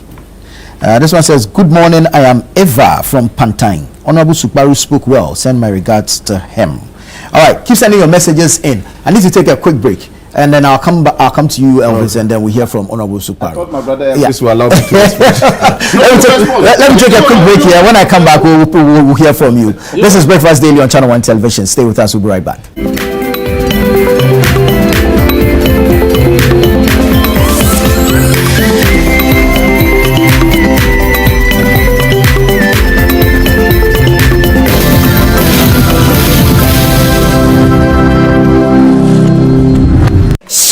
Just got easier with Franco Online. You get to buy original phones, electronics, and home appliances anytime, anywhere, just on your phone. Browse original mobile phones, smart televisions, air conditioners, washing machines, chest freezers, and many more. Just pick your phone, download the Franco Trading app on Google Play Store or Apple App Store. Buy, pay, and get it delivered to your doorstep. And the most exciting part of it all is you get free delivery within Accra and Kumasi within 24 hours. Visit our website at www.francotrading.com for bulk purchasing and retailing. Contact the numbers on the screen. Please do not succumb to any scammer online. Franco, home of quality mobile phones and home appliances. Another payment through Stanbic. Smooth as always. Imagine making or collecting all payments without leaving your chair. Sounds like magic, right? Nah, it's Stanbic Pay. Darling, can you please help with the bills, especially at your school fees? From school fees to utilities, the government and statutory payments to investments, insurance payments, Hajj payments, and more. Mommy, my fees has been paid. Just log on to Stanbic Pay and you're set for life.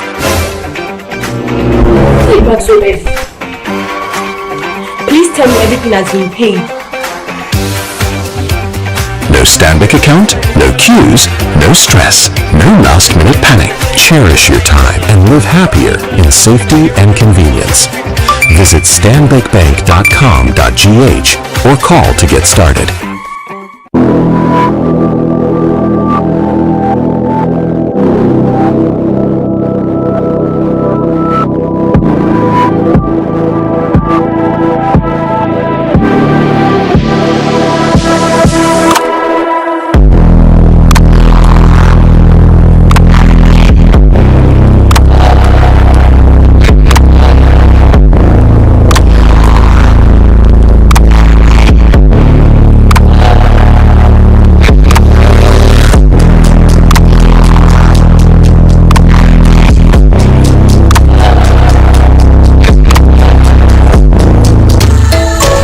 They are the backbone of Africa, SMEs, women, youth, creating 80% of jobs and shaping our future. But borders still hold them back. If Africa's single market is to work for her 1.5 billion people, it must work for SMEs, women, and the youth. This February, Africa meets in Accra for the Africa Prosperity Dialogues 2026, the biggest gathering of Africa's SMEs, women, and young entrepreneurs. Targets of business breakfast and a powerful women's dialogue. SME and youth dialogues focused on finance, logistics, digital innovation, and scaling across borders. Presidents, policymakers, and business business leaders unite with the people to launch Make Africa Borderless Now, a people-driven movement calling for free movement for trade, celebrating Africa's champions at the Africa Prosperity Champions Awards and Presidential Gala. Under the patronage of President John Dramani Mahama, APD 2026 is where ambition meets action. Join us from the 4th to the 6th of February 2026 at the Accra International Conference Center, Ghana. Africa Prosperity Dialogues 2026. Innovate, collaborate, trade.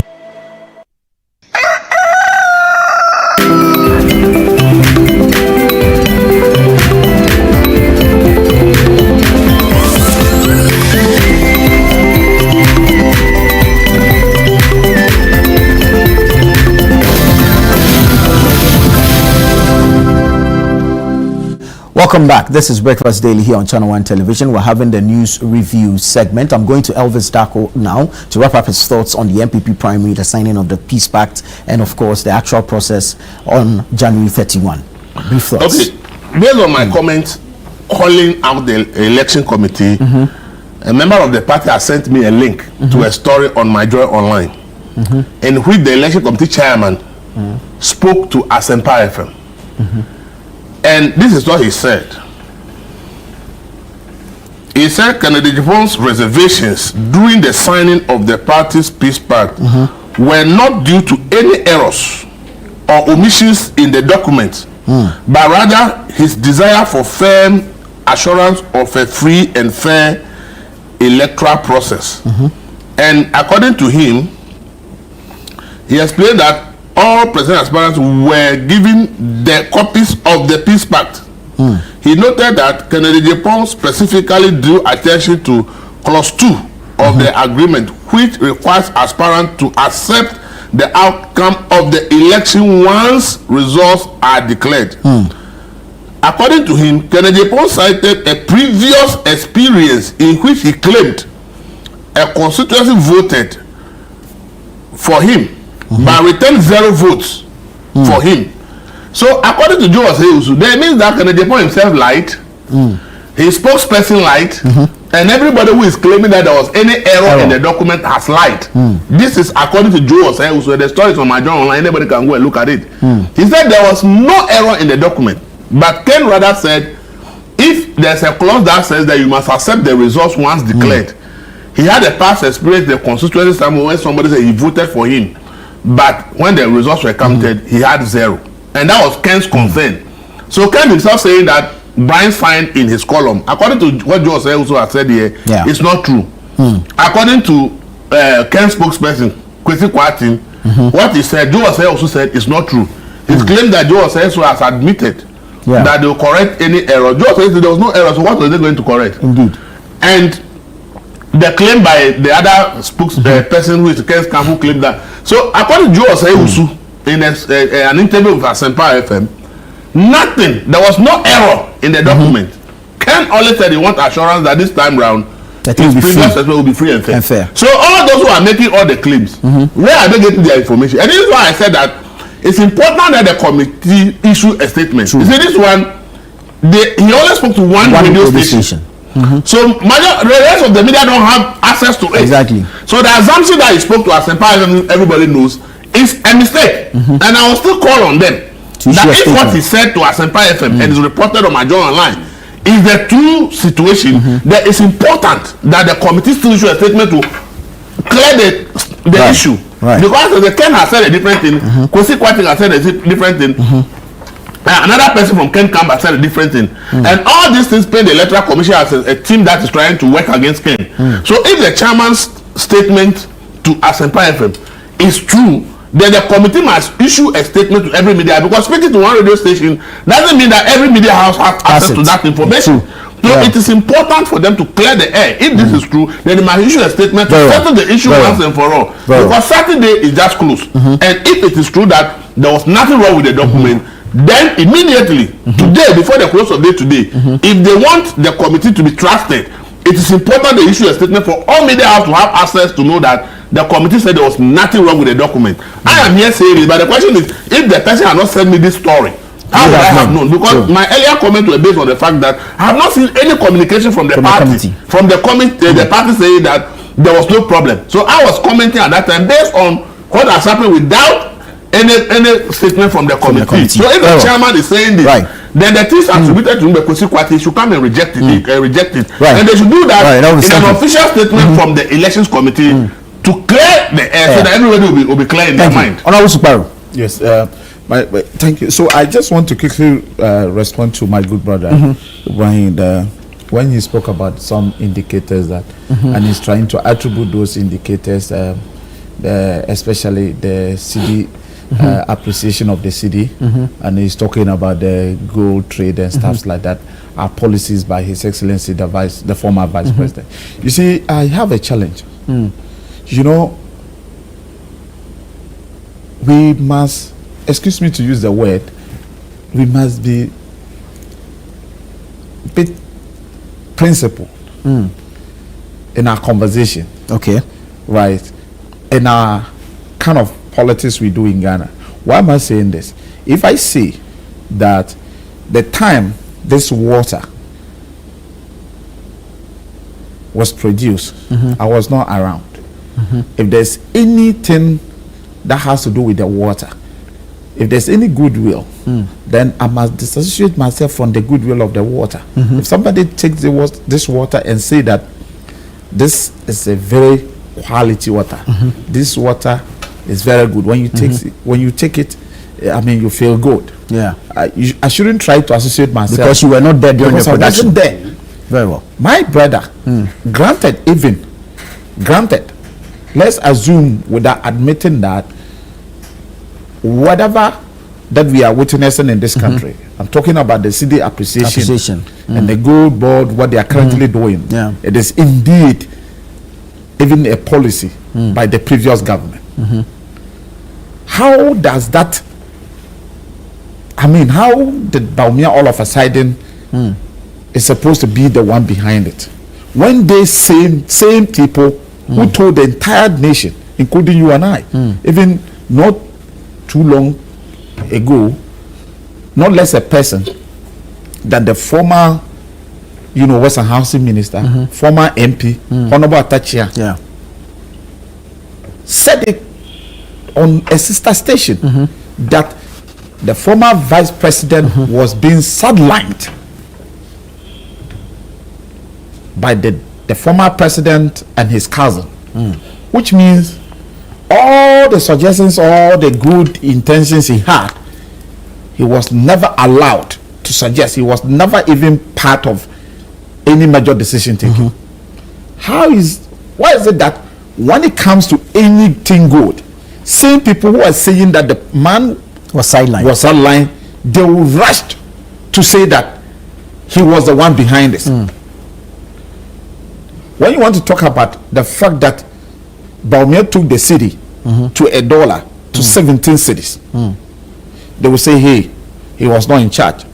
When you want to talk about the fact that there was a time a liter of fuel in this country was almost around 24 Ghana cedi, they will tell you he was not in charge. Anything good about the previous administration, Bawumia's policy. But when it's bad, he was sidelined. So you see the level of, unprincipled, excuse me to use the word, kind of politics we are engaged. But to be fair, Ibrahim is giving credit to the NDC for continuing of course, the program. yes, I appreciate his kind of conversation he's having here. But I just want to let you know, all the good things that he's seeing currently has nothing to do with MPP. Yes, they initiated gold for oil. Gold for oil, gold for reserves. No, gold for oil. The domestic gold purchase program. You see, I'm coming. Gold for oil. What currently Gold Board is doing is totally different from gold for oil. True. When we came, we cancelled gold for oil. I don't know which policy Bawumia implemented before leaving that brought the dollar from 17 cedis. I'm coming. Let's not digress. Yes, brought the dollar from 17 cedis to 10 or 11 cedis today. When Honorable Atuforsen and his team started this, they said they were engaged in pumping dollars into the economy just to say that, and it was not sustainable.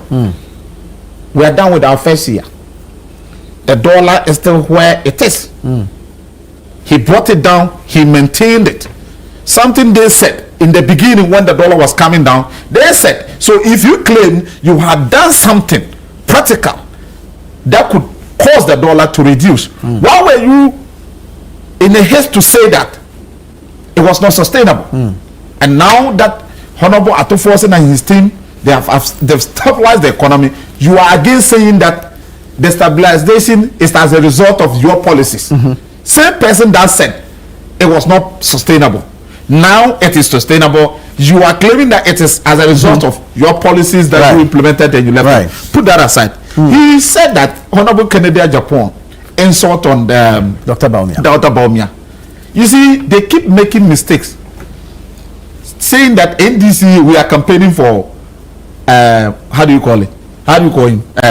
Kennedy Agyapong. We are not supporting Kennedy Agyapong. We are only happy today. It is about you, because when Kennedy was seen insulting the current president, who was then the opposition leader, you guys were all over hailing Kennedy. Right.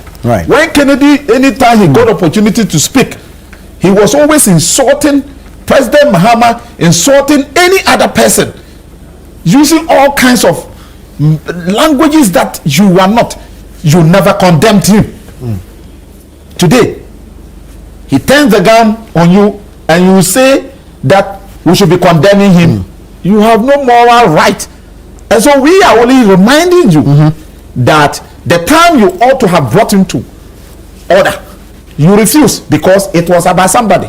It's just like you raising a lion, unleashing that lion on your opponents to attack. The day he decided the lion decided to attack you. Now you are telling me the opponent who is standing looking, laughing at you.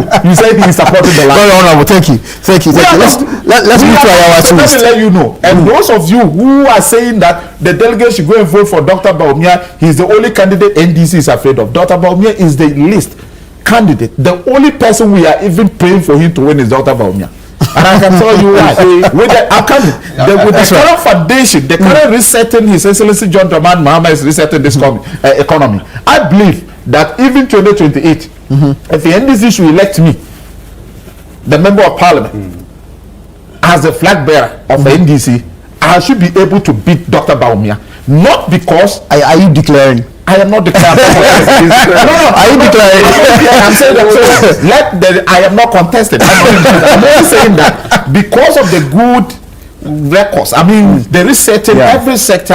Ghanaians are happy. You spoke about increase in the electricity, but you are not talking about the fact that you took later of fuel to 24 cities or 20 cities, and now the same thing we are buying. We brought it down to 414. You brought it down, please. We have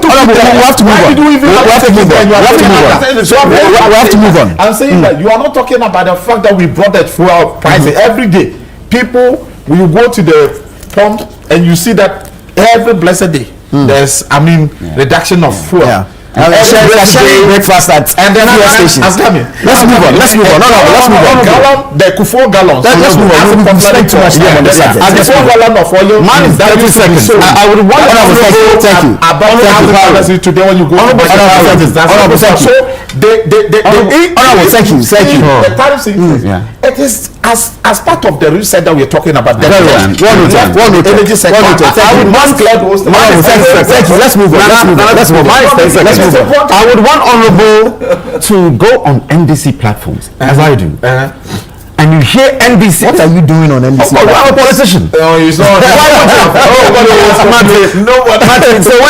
Thank you. You're there. I'm not there.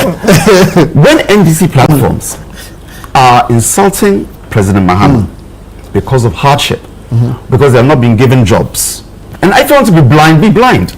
Because it has hurt us in the past. Those who know how I do my politics, I try to be as objective as I can. And those of you who've seen me over the last 20 years, I'll hit MPP when it deserves it, and I'll praise MPP when it deserves it, and vice versa for NDC. I'm not here to massage figures, but you need to go on your own platforms, because there you'll see that people are suffering. Bread, kinky, petrol, the consumables, the staples that we buy, the electricity that we've now done, Meanwhile, there's no jobs. Salaries are stagnant. All right, and you want to tell me you're resetting what? Let's move what on. calibration are you using? Let's move on. Ghanaians are suffering. Let's move on. Elvis, yes. The MPP is busy with its presidential primary, so it looks like there's not much attention on Ayawaso East. But the NDC, however, has had 6 persons pick forms, including the wife of the late MP and Ghana's envoy to Nigeria, Baba Jamal. Quick thoughts on Ayawaso East and what to expect. I think the by-election will be in March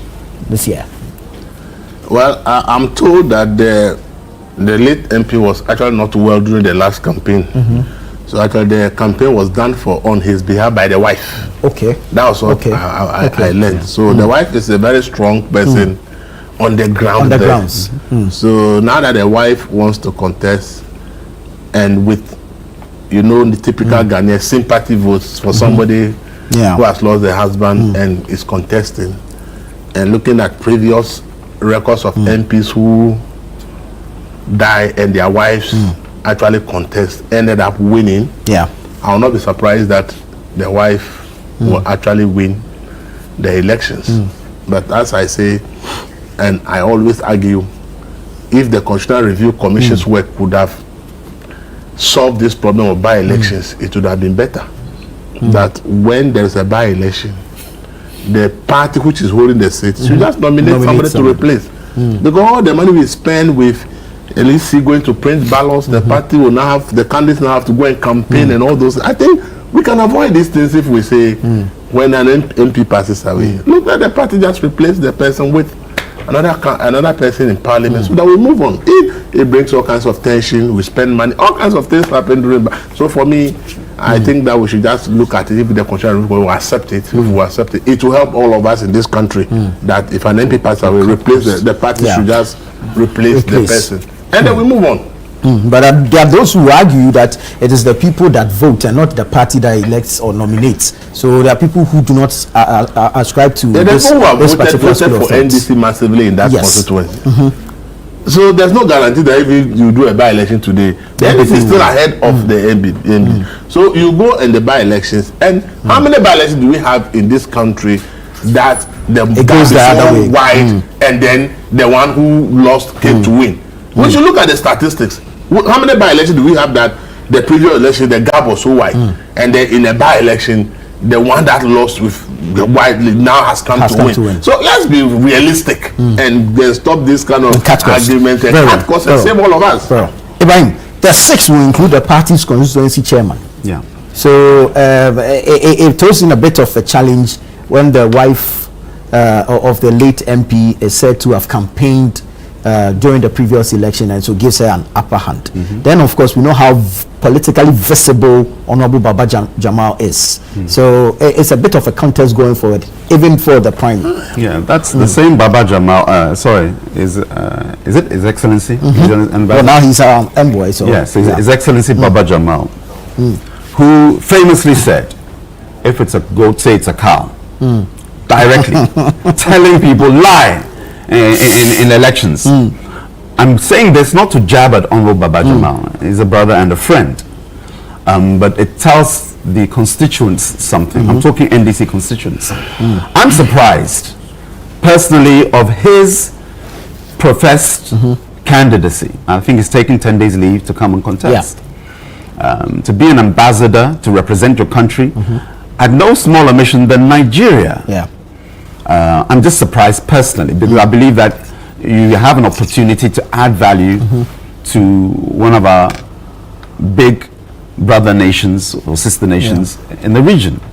I think with no I'm not disparaging other members of ECOWAS, but the big boys, so to speak, Nigeria, Ghana, Senegal, Cote d'Ivoire.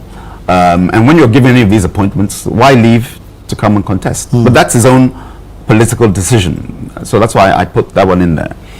Elvis is correct. Though I live in Teshin, I spend most of my time in Ayawaso East. Okay. From 2008 up until 2016. We pray 5 times a day. Fajr is the first one. We pray around 5 o'clock in the morning. All the other prayers, I'm talking me, I prayed at Kado Mosque in Ayawaso East. Okay. Though I live in Teshin, 16 kilometers away. So I know the constituency fairly well. If I pray all my prayers there for 8 years in Kado Mosque, so I'm familiar with the constituency. So Elvis is correct when he says that Honorable to McNaza's wife, in fact, spearheaded his campaign because he wasn't well during the 2024 campaign elections. So it's likely that they will choose her. I had the opportunity to meet her 2 Jumas ago with Alaji Hama. He's also from Ayauso East, to go and pay our condolences. That was 2 Fridays ago, and she received us very, very well. And I was so happy to see so many different people there. And you know, what I love about our Ghana politics is that beyond the politics, we relate very, very well. Okay. Because anytime I would see Honorable Toure, him and also Honorable Jaja, you know, I get on very well with both of them, and I pray that Allah subhanahu wa ta'ala will bless Honorable McNaza with Jannat al-Firdaus, the highest place in Jannah. It just tells you about what I love about our politics. We'll do our booga on the field, but behind the scenes, maybe people won't know how well I relate to them, and you know how well maybe other members of the party relate to Honorable Suparu. And that is something that Ghana, we should celebrate in that sense. So it's likely that given her on the ground experience and exposure, and the NDC constituents of Ayauso East know her very well, it's likely that she will get it. And if she does, given my relationship with her former husband, her late husband, you know, we can only wish her well and all the other candidates. But I'm just giving you my honest opinion that I'm surprised about His Excellency Baba Jamal. Because what would happen? Maybe my colleagues can educate me on this. Does he now forfeit? Should he? Yeah, that's it. Yeah, that's what will happen. Yeah, that's what will happen. He will forfeit it. It's a secure term than because exactly. Ambassador, you can be pulled back any time. It's all right. Yeah. 4 years for. All right. 1 year is gone. He wants to spend it. Honorable Suparu, it's quite interesting. It looks like the stakes are high, especially for the NDC, and it's. I mean, it raises eyebrows because the loss is actually your loss. The late MP was from your fold. Yes, so. Like my brother said, Honorable late Naza Toure was a very calm member of parliament. You know, he was always calm, very humble. And anytime I remember when I came on the 8th parliament, you approach him, he's always ready to advise you. If you ask him any issue regarding parliamentary procedure, how he took his time to always ensure that he coached you, and so this is a great loss to us. But we Muslims always believe that it is the will of Allah, and so when it happens this way, we can only thank Allah because He gives and He takes, and every single Muslim, every single person on this earth shall taste death, and so it is only that we don't know when. And so if it is your time, not even a single minute, seconds will be added. So may Almighty Allah grant His soul Jannat al-Firdaus. Amen. This contest, I've heard many people saying that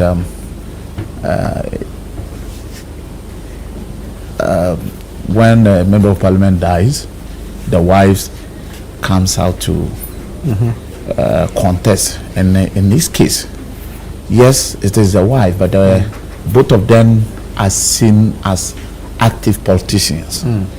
His wife is a serious politician, not only in Ayauso East. He is well known in NDC, and I remember 2024 election, he was part of the National Zongo Caucus. Okay. She went around this country to campaign with other group of people. She was part of some persons that were raising funds. You know, I've had the opportunity to encounter with her on several platforms. So Hajia Amina is a serious politician, and she was actively also involved in the Ayauso East and then the national elections. And so I'm not surprised that she's in this race.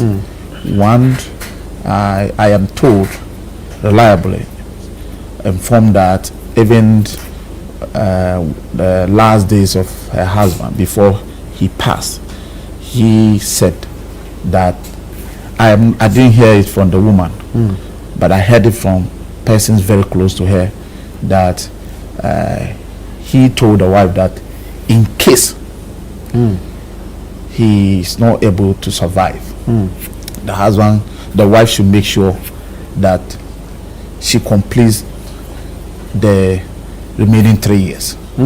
Yes, Akolebu. Persons close to her said this. And so, the moment that happened, many other people, including I understand the constituency chairman, is also in the race. Many other persons, including the constituency chairman. I remember one day we went to her house to greet the woman. I met the constituency chairman, and then the MC. They were discussing this, and this one, it was not hearsay. I saw them discussing it, and they were pushing the woman, convincing the woman to contest. So how come the chairman has that is the surprising aspect of it. So politics. You know, I've always been telling people that a day in politics. Somebody's lawyer has come to take a day in politics. It's interesting you mentioned Abajamal is coming from Akotia. A day in politics is 2 days, and 1 week in politics is like 2 weeks. Right. So I mean, I'm not surprised. I see him also, but he was part of the people who told the woman, approach her and convince her to contest. Very well. So the contest, of course, we are told 6 persons have picked the nominations, but we all know that how many will even return the forms. Yeah, for the returning of the forms, of course, they may not all of them will return but the contest is between the woman and Baba Jamal, who is a respected former national officer of our party. He was former deputy general secretary of NDC. He former member of parliament for Akotia, and now the ambassador to Nigeria. Very well. Wish him well. But I mean, a member of parliament leaving ambassadorial position to well, we can only wish all of them well. We can only wish all of them well. But that's what thank you. You get the point I was making. Yeah, it wasn't to slight Baba Jamal. Yeah, but sometimes the national agenda should. Everybody's different. Supersede your personal agenda. Very well. Thank you so much, gentlemen. We'll have to leave it here. Our time is up. Hopefully, we'll get to continue the conversations after here. But a happy birthday to you, Malco Bernard Jobuku. May the good Lord bless you in all aspects of your life. Thank you so much for joining us. This has been the news review segment on Breakfast Daily. But please don't go away. The show continues after this.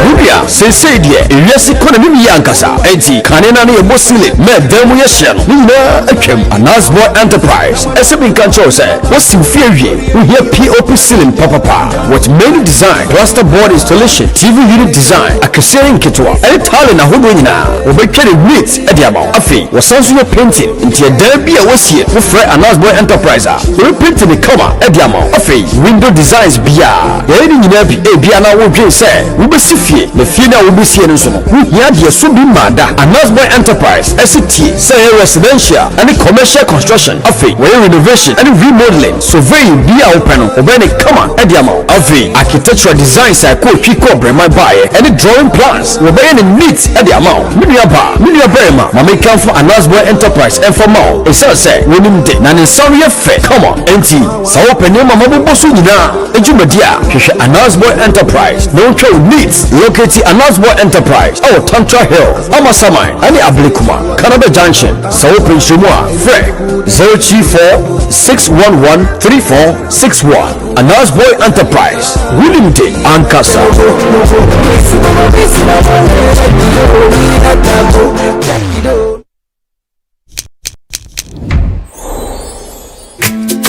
is clean, fresh and safe. I'm holding my Verna bottle.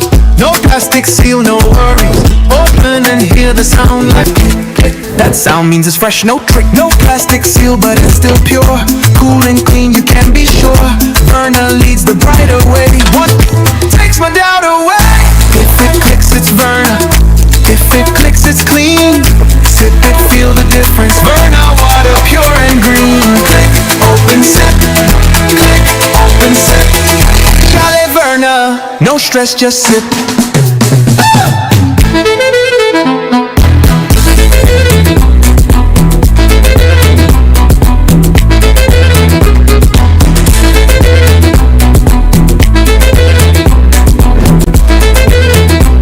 Jolly Verna, no stress, just sip. This advert is FDA approved.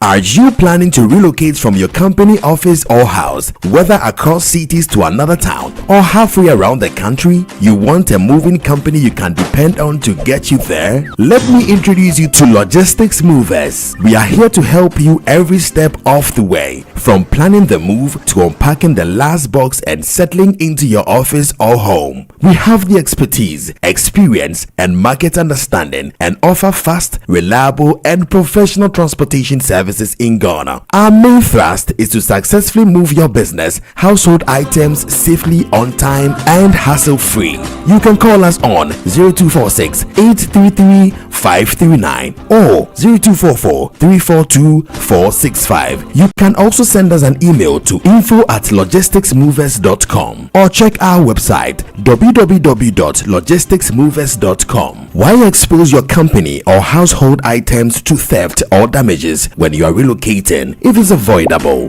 Logistics Movers, we help you relocate. Welcome to The Point of View. This is your favorite current affairs show here on Channel 1 Television. On The Point of View, we pick the right topics, get the right guests, and ask them relevant questions on issues that matter to you. With the complexities of the issues happening around us on a daily basis, it's the hard-hitting conversations and the probing questions of The Point of View. So what is the Public Account Committee's job? So what we do is to scrutinize, clarify, and find out why certain infractions have been made. What do these IMF programs try to do? The current program is for budget support. Okay. There are no projects attached. That teases apart the twisted entanglements of politics and governance, as well as religious and social discourse. The Point of View brings you the policymakers and duty bearers and drills down to the very bottom of issues. What authority do you have? The Point of View airs every Monday and Wednesday at 9 p.m. only on Channel 1 TV.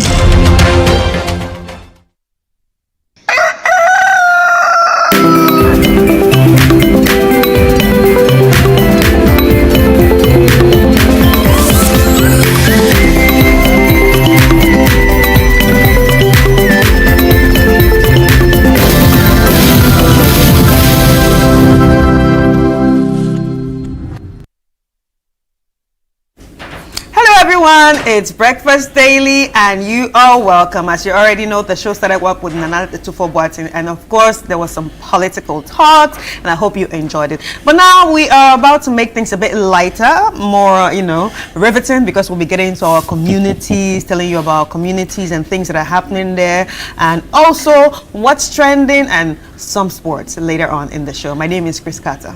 And I am Philip Nihilati, and just the final lap of the month of January. Finally. And, finally the 100 days over.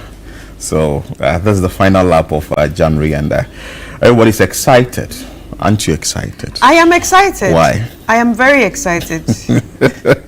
I am very excited. So, but I didn't feel it that it was that long. Yeah. I didn't feel that it was that long, but at the end of the day, when I look into the calendar, I realized, it's 5 weeks. Yeah, it's 5 weeks, but it's over. Yeah, it's over. That tells you how fast 2026 will be moving. So if you have something to do and you haven't done it or you haven't thought of doing it, then please, this is the time you'd have to start thinking of it, because even as you go around, you need information. That is why we've been asking you to download the Channel One News app every now and then, because the days are moving very, very, very, very fast, and you can't just get out of or be blackout like that on information that will be circulating around you. So download the Channel One News app, or from the Google Play Store, or from the App Store, like we've been saying, so that you can get the needed information. The needed information. We'll be covering elections. We'll be taking cameras to the presidency. We'll be taking cameras to the communities, to parliament. Stories we'll be bringing you. At least you need to know what's happening around you. So please make sure that you download the Channel One News app today from the App Store or the Google Play Store, so you can get information which will be putting out on our social media platforms or on our websites. All right, and remember that the Eat Ghana Rice campaign is still on. So it's Eat Ghana, Build Ghana. You know, when you eat Ghana, you actually build Ghana by helping the farmers and, you know, keeping the money in the country. So this is not just a campaign for you to be healthy, but it's also a very conscious effort for us to put back into our economy. So support Ghana with your fork and spoon. Your meal can make Ghana stronger. So when you're thinking of your white rice, your omotuo, your jollof rice, all you got to do is choose the Ghanaian rice. It actually has the power to build Ghana. And your choice, your country, your meal. And this is a campaign brought to you by the MasterCard Foundation, Agri Impact Limited, and the 24-Hour Economy. Okay, so let's start the show. Straight into the trends. Right. I saw videos of IShowSpeed in Ghana. I understand he's already in Ghana, and what he's done for Benin, I'm amazed. Yeah. Yes, I'm amazed. No, not what he's done for Benin. Yeah. What Benin actually did for him. No, but he's also used his popularity to tell people that Benin is a nice country. I mean, that's what he's been doing throughout this whole campaign. And he did it for Morocco, he did it for Egypt, he did it for Uganda, he did it for Zambia. Yeah, for Zambia. He did it for Zambia. For Zambia, I saw it when he went to Zambia, and he went to one of the dangerous waterfalls. Yes, and he was yes, at the tip. yes. I was asking myself, does he have 8 lives? No, but that's or is it like Mario? No, when you die, you have another life to come back. I forgot what it's called, but that place is one of the tourist attractions. Anytime you go to Zambia, you must go to that waterfall. And you know what? Really? Okay, let me tell you the exciting thing about that place. Okay, they just take the pictures from your waist up, so they don't see your leg. But at the end of the day, when you stay on that waterfall, someone is holding your leg. Yes, someone holds your leg just for the pictures. Do you understand? But these are some scenes of him in Benin. He The gentleman really is had fun. He's too adventurous. He actually saw the masquerades. And actually, that masquerade, people were asking whether there are humans in there. No, they are not humans. And actually, it was open. You didn't see, but I still doubt though. No. Because of this, I'll go to Benin. No, there are no humans. There are no humans in there. There are no humans in there. But I think I'll go to Benin. It's a cultural thing. It's a voodoo thing. So when I go, I can touch it. You can. I don't think you can touch it, but it will dance in front of you. What's the opposite of speed? Speed should be a slow. Slow. So maybe I choose slow. So maybe I would get an account and I would go and see it. But it's actually very interesting. And okay, we're in January, so this month in Benin right now, this is the Voodoo Festival time. So a lot of the way diasporans actually come to Ghana during December is the way diasporas actually go to Benin at this time of the year because of the Voodoo Festival. People trying to connect with the traditional, religion. Yeah, so he had fun. He had fun. He's already been to Eswatini, Rwanda, Ethiopia, Nigeria. And yesterday he was in Ivory Coast. Wow. Yesterday he was in Ivory Coast, and he also participated in one of the hardest dance by the, I think, Zole people, and it was all over social media, and everybody was amazed of how much he puts into learning our traditional dance, trying to eat our foods, trying to understand the culture. And I think that's one thing Nigerians really miss. He didn't really experience the culture of Nigeria. He just experienced, lifestyle, but not the culture. But what I'm understanding, he just has only 24 hours to be in Ghana. Yes, it's 24 hours in almost every country that he went to. Okay. Yeah. So we must make the best out of him. And I understand he will be visiting the Black Star Square, which is the Independence Square. He'll be going to Goldboard Jewelry to meet and greet there, and also he would be embarking on other interesting tours. I just hope and pray that we will use this opportunity wisely to project what we have in Ghana, because we have a number of things in Ghana. But because of what I Show Speed has done me, I'll go to Benin. Oh, wow, you really like it? Yeah, I like the environment. I like how you see, we have this notion about Benin, you understand, but the gentleman has really made me change that whole perception. This is what I told Echo this morning. I was like, what I Show Speed has done, he has opened the eye of many Anglophones to what some of these Francophones look like, and it's going to actually help us understand our countries better, visit better, and then collaborate better, because I think there are a lot of creators there and a lot of creators here that can do a lot of things together. And this has also shown that being a creator in this modern age can impact the economy in so many ways. In so many this ways. boy is just 21. He just turns 21. You know, I think when he went to Benin, I think is that Benin on Ivory Coast, they spoke to him about the door of no return. Yeah, they have it in Benin. And he asked, is it like what is in Ghana? So it looks like he has a fair knowledge of what is in Ghana and what he should expect in Ghana. And I saw Abiku Santana, he's with tourism. He said that this is a time for the Gen Zs to create, to share, and to make some content and all that. So no, but it's not easy like that. Yeah, it's not easy like that to make content with him. Well, you know, I think he appeals more to, let me put it this way, the Gen Zs. A lot of people, the young ones really know him. The Gen X too, the Gen X too, because I see like there was this child, I was talking to the mom and we were talking about I Show Speed, and then she looked at me and she's actually Gen Alpha, sorry. She's like, do you know I Show Speed? How come? I'm like, I'm not old. I know you think I'm old, but I'm not old. I'm still young at heart, girl. So that is it. I Show Speed in Ghana. Let's bring you the video. We understand there was a video that has his movement in Ghana. I think it came this morning. Let's bring you a few videos of what is happening.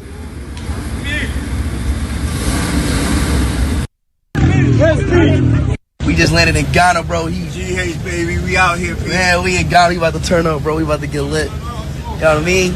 Let's get it. I ain't even start screaming yet. And they already getting lit.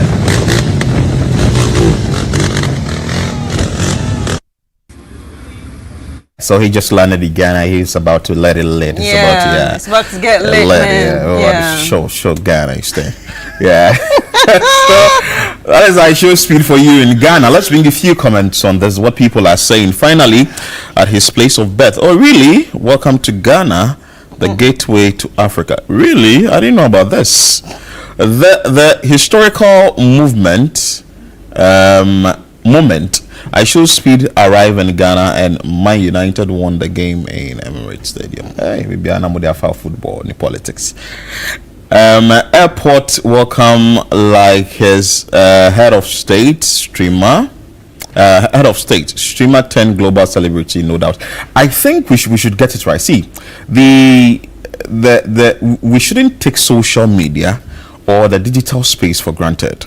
Someone can be in his room. Look at what happened to this gentleman who is in Nigeria, where I think so, where Davido appeared. Efekata. Yes. And you could tell the excitement, and people are in their rooms creating content and they are making billions out of it. So maybe you may not have seen him, but it's appealing to 50 million subscribers, and every live stream he does, I understand, is about 600,000 views or live broadcasts. So people are watching, he's streaming live, about 600,000, and that tells you that the digital space would have to take it very seriously. You wouldn't want to just see it and just brush it out or brush it off. So maybe you, the individual who sent that tweet, you'd want to also enter the digital space. But anyway, let's bring you more comment on what I say. I love speeds hard work. Yeah, he's really worked hard.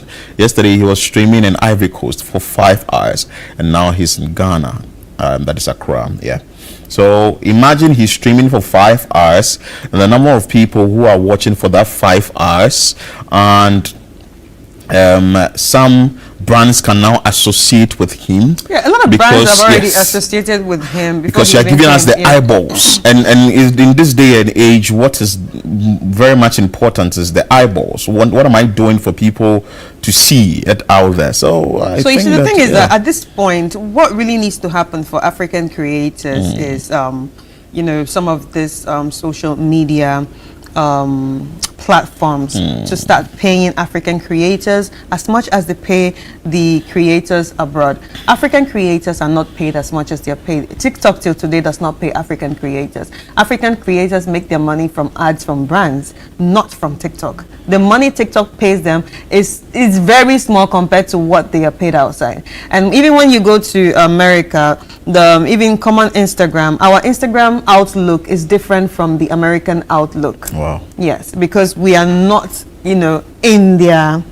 whatever. But do you understand? So I think also this is a time for Africans to also find platforms that actually pay African creators well, because a lot of African creators have suffered. Well, so it's just interesting. So he's in Ghana. We just hope and pray that he'll be used well to market Ghana, so that it can really attract a lot of people to come to Ghana. But from one social media influencer to another. All right, so I'm sure you all remember the social media creator that makes common sense, you know, lovable, that makes common sense look easy, that makes everybody want to have common sense. And I'm talking about no other person than the guy that does this.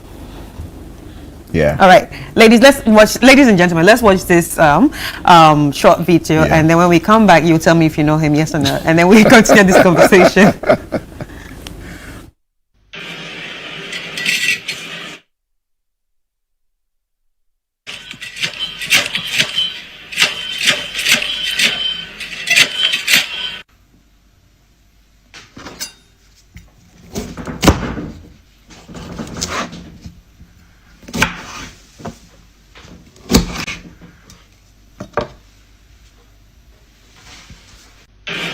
It should be that easy. Yeah. So but you want to stress us. Instead of making things complicated for you yourself. Yeah, just use common sense. Common sense. All right, so the 25-year-old Senegalese-Italian creator Kabila May, with 160 million followers, sold his 49% owned Step Distinctive Limited to U.S.-listed Rich Sparkle Holdings in a $975 million all-stock deal confirmed in SEC filings. The company handled his e-commerce live streams, TikTok shops, endorsements, and merchandise, and the acquisition gives Rich Sparkle exclusive global rights for 36 months, including an AI digital twin of Lamé for multilingual videos. Executives project up to $4 billion in annual sales from his fan base in the U.S., Middle East, and Southeast Asia, turning his influence into major equity and lifting his net worth dramatically. And honestly, it's just this that is making this guy rich. It was consistency.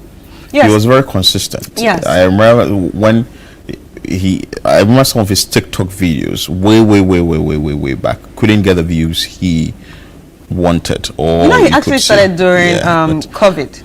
Yes, during COVID. He blew up during COVID. I think a lot of creators blew up during COVID because everybody was indoor.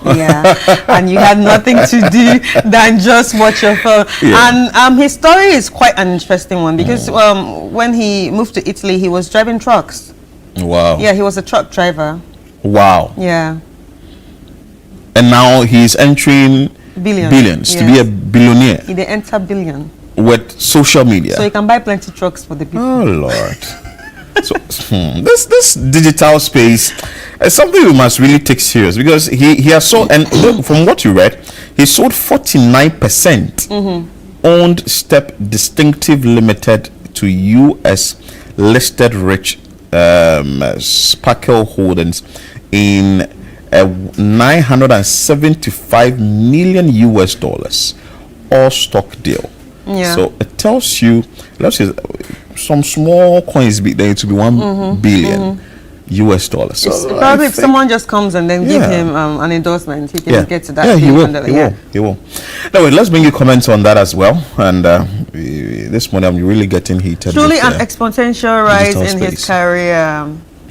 That's a huge deal, and it shows how valuable creative businesses have become. Kabila is selling a major part of his company for $900 million, and the person also put it in Naira. 1.2 trillion Naira is a landmark moment for the creator economy. What's even more impressive is that he's selling commercial rights for the next 3 years, meaning brands are betting heavily on his influence and reach. This isn't just a big payday, it's a major validation of how powerful creators have become in global business. Yeah. Silent reactions, loud valuation, simplicity really scaled. Kabila May has just proved simplicity pays. $900 million worth. Will audiences keep watching when they realize they're buying products from a 24/7 algorithm instead of the real Kabi? I think audiences will still pay because there are people who are going through a lot that just need these things to make them happy. So, for the company to even buy that from him, they have seen something, and they've actually sat down to see how they can maximize profit from that particular account or company. So because and you see the tech world is evolving. There was a time that it was just about simple social media pages, then we had creators, then after creators we started having the metaverse, then after the metaverse now we are entering into the AI world, and it's the AI world that it's giving him this amount of money. Beautiful. So that's it this morning. If you are not excited, I'm excited because people in the digital space are really making money. So you would want if you have a phone, if you have internet and you have an idea, just start and just be consistent with it, and people will watch. The consistency. That's the consistency. You can start, you can be motivated, but if you do not have an inner motivation, and it's all about the external, which is intrinsic, you're looking at the external motivation. I need the likes, I need the money, I need everything fast. You will end up losing that particular motivation or that zeal to do it. But if you have an internal motivation, which is intrinsic, and you know that you want to really do it and do it well because you love it, definitely there's going to be that breakthrough, and one day you can be like the gentleman who's doing this. Or maybe I show speed. But another thing is that a lot of people think that you need to have millions of followers before you actually need to be recognized. But one thing that brands are going for right now when it comes to even social media influencing, nano accounts that have nano followers. Nano followers basically meaning they are not up to the thousands. They're not up to the thousands, but they have a very good engagement. They even have like 800, 200, but those people are consistent with that creator. When brands realize that you have at least a number of people that are constantly engaging with you, they actually even get interested with that because they feel like, oh, okay, this person is not probably buying followers. This person actually has grown his or her reach organically and has this group of people religiously following them. So I don't think a lot of people should depend on the likes. Like you said, a lot of people want the likes and engagement. Don't think about the like specs, but just believe in what you do and build that community, because community is currency today. Beautiful. So build that community. That's community building on social media, and definitely be there. Chris, she's heavy on social media. Chris Carter, go and follow her on Instagram. Anyway, so let's bring you the video of the day.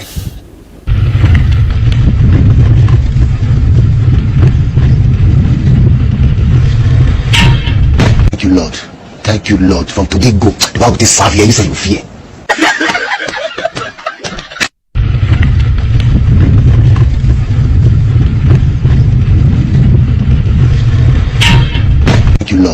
Thank you, Lord. From today go, the Bible will serve you, you say you fear.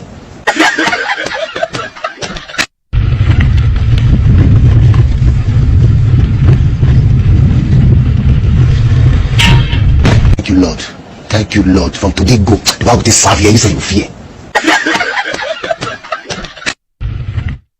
So truly, no weapon fashioned against you shall prosper. And this is a typical example. So if you are starting the week, please start it well and put your life in the hands of God, so that if any individual who is coming in the form of a cow, a crazy cow, will definitely land in that deep drain. Deep drain. Yeah, but you know, funny enough, it's situations like this that actually scare me when I see cows. Oh, really? Yes. Like when I see them plenty. You know, I when they're herding the cows. I understand they don't like red. So if they had seen so you noticed today, it, right? Yeah, like today. No, like when we were kids, my sister actually wore red in front of a cow. It chased her. Yeah, I understand there is a psychology behind it. It sense danger or something. Right. Yeah, so that's why the Spanish people do that red. They use the red to do that bull game. I should think so. Yeah, that attracts them to get close or something. So there's a psychology behind it, and how that particular animal, that is a cow, thinks. But anyway, if they had seen Chris today in all red apparel, all red. So God has been saving me in my car because my car is red. Your car is red, and I always pass it because the engine is on. Yeah, probably. So they wouldn't want to get close to you. But anyway, so that's the video of the day. Chris, I'm excited because yesterday there was a story that aired concerning road construction in the northern region, specifically at Dubong. That is a Dubong road infrastructure, and that particular stretch, we understand, had issues. Some individuals or the farmers couldn't really use the stretch. But after the story was aired here on Channel One TV, like it's been said, TV got results. So we got the results that is needed. Let's bring you this report after you speak to the district chief executive of that district and find out from him more, or probably we will talk more about it on the show. Stay with us. Channel One News highlighted the poor state of the road and the hardship it posed to residents and commuters. The district chief executive for Pandai, Honorable Haruna Abdul Karim, acknowledged the situation and assured both Channel One and residents of Dubon that work will soon commence on the road. True to his word, District Road Improvement Program DRIP machines have moved to the site and rehabilitation work have begun. The road has been cleared from Pandai to Dubon and gravel laying is currently underway. Residents and road users have welcomed the intervention, expressing optimism about the positive impact it will have on their lives. We are very happy about the road. At first, the road was not good at all. We gave a lot of complaints to the elders, but now we can see that they have turned their face on us. So we are very happy and much appreciate about the road. Because rainy season, some of us are from Pandai. So sometimes we farm before the yams will get into our homes, before we sell it into the market. It's very difficult. But now I can see that it has made things easy and simple for us. Now we can bring our yams very easy. The ladies too can come to Pandai town very easy. So we are much happy. And I thank God for President. So we have to appreciate. But the road, we don't have road about the meantime. We can't go to Pandai. We can't go anywhere. The car cannot come here. So we are happy now. Motor King can go. Car can go. We can go to town and see anything that's going on. Previously, only motorbikes could use the road. However, tricycles, popularly known as yellow, and motor kings are now able to ply the route. Some transport operators also shared their excitement with Channel One News. We can't even pass here with our yellow or Pragia. They only use motorbikes to pass here. But our MP did a very good job for the route. We are really appreciate for that. Okay. So at first we can't go because the road was too good. But now they have constructed the road. And the road is now good. First, we go hospital. ye brepa na drone but say ezakwa easy mind the nyamia say road na ya mind first no ye fa normal edico edwa ye brepa na edico but say ekwa easy mind. The district chief executive thanked Channel 1 News for highlighting developmental challenges in the district, stating that such reports motivate him to work harder for his people. When you look at the Dogun route, before you came to my office with the coverage, the committee with the assemblyman brought the report to me. And I do assure them that I am arranging myself to work on their route because I was already on the Kanchina road and then at the Pechi road. So when you came last week, I promised you that within some few days, I will be on Dogun road. And thank God, I am working on Dogun road. And you yourself, you can testify to the fact that what you saw the last time you came is not what we have seen today. There is massive changes. It is not easy anyway. I still want you and your media to know that I'm using my own initiative, my own effort to work on this route.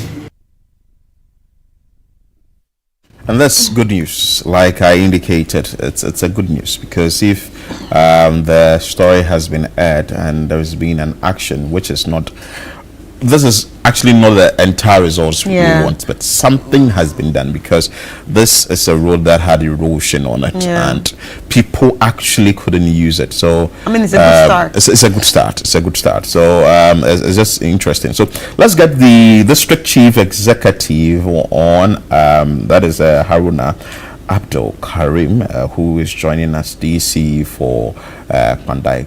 Good morning. Good morning, sir. I trust you are doing well. We thank God, sir. Yeah, I want to say good job. You've done well. After we airing the report here, at least you've been able to do something about it, and we've had results. But what next after this? Yeah. Yes, I'm with you. I want to find out from you. Now that you've gone there, you've used the drip machine, you've been able to at least level the place and all that. What next after this from your side as the district chief executive? Yeah, good morning once again. I want to use your platform to thank the good people of Pandai, especially my personal secretary, then my party chairman. The name is still Honorable Haruna Abdul Karim. You asked about the Dogun route. Yes. Formerly, it wasn't a road, it was a path.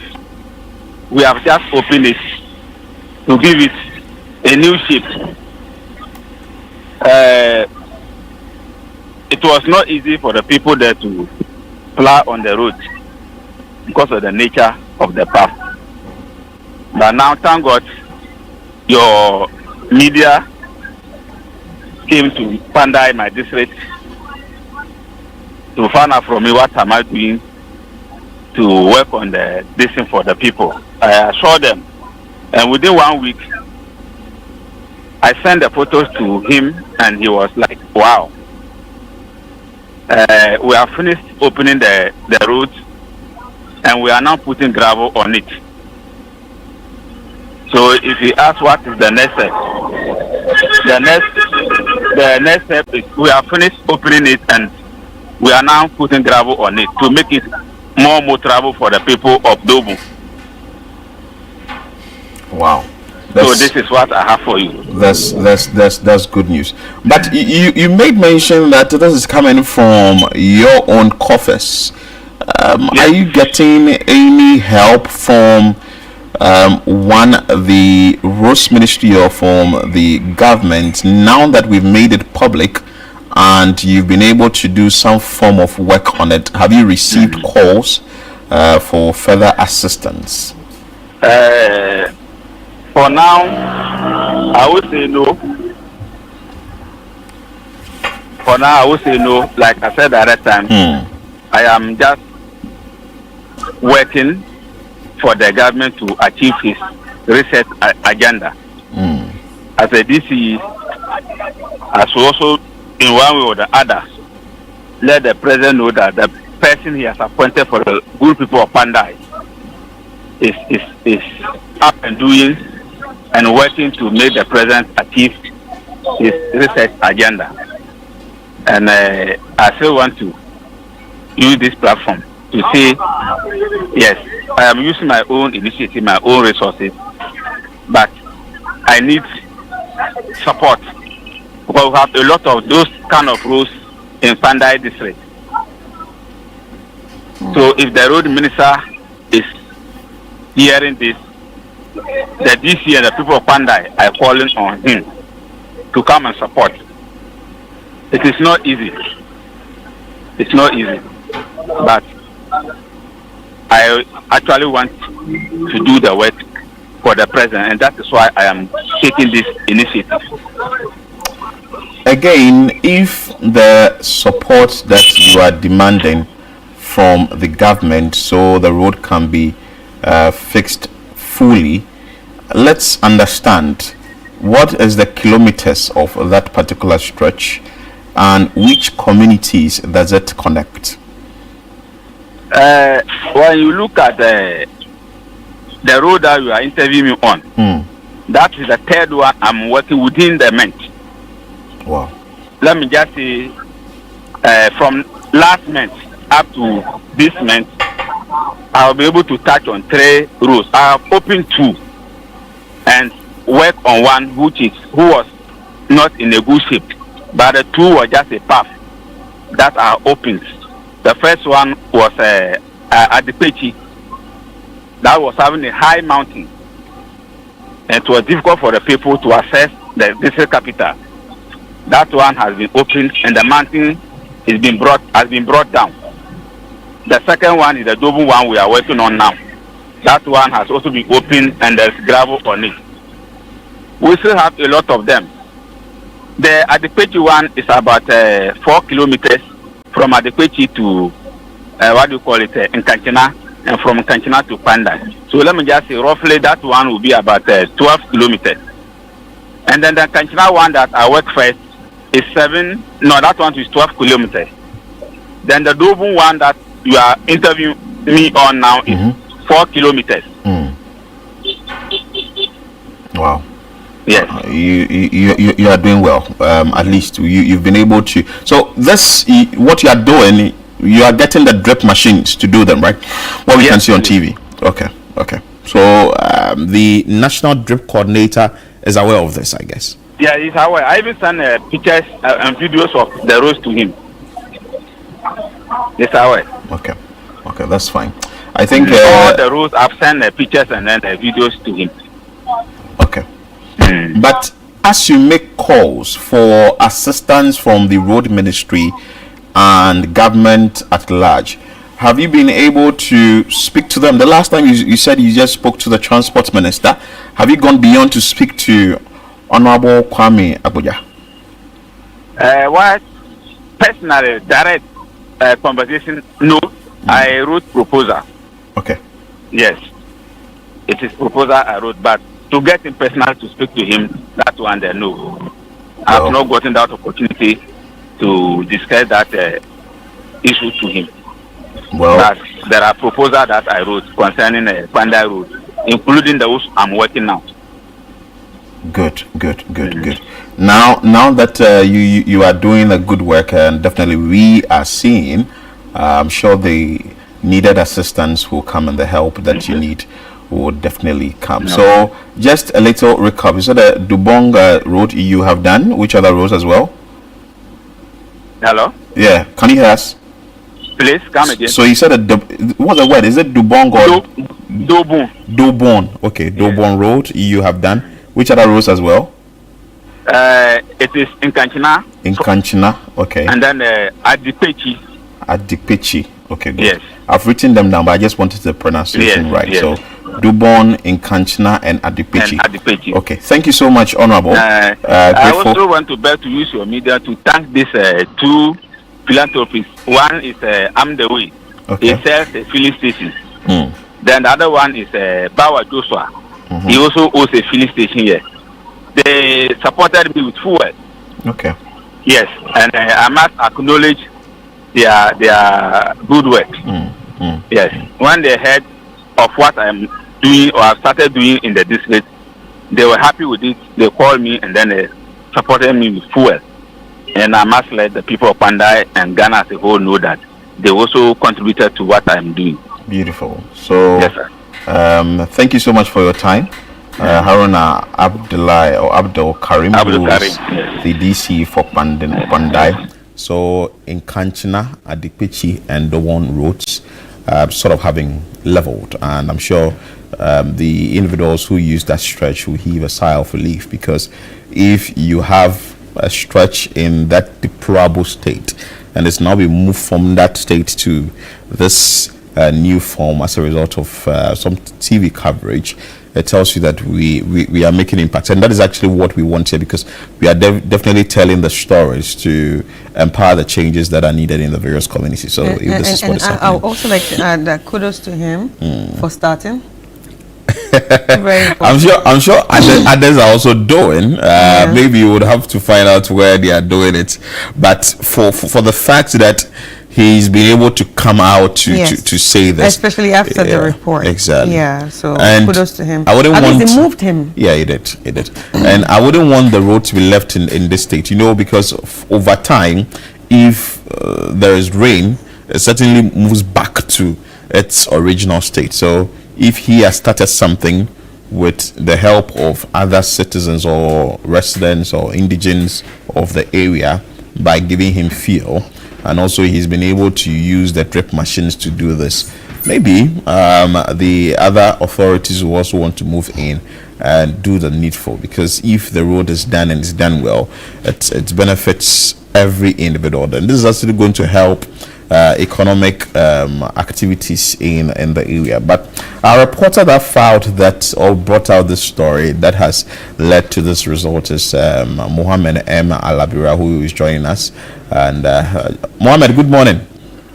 Good morning, sir. First of all, let me understand from you, the road that has now been worked on, from the videos we are seeing, it's just some sort of leveling or graveling that has been done.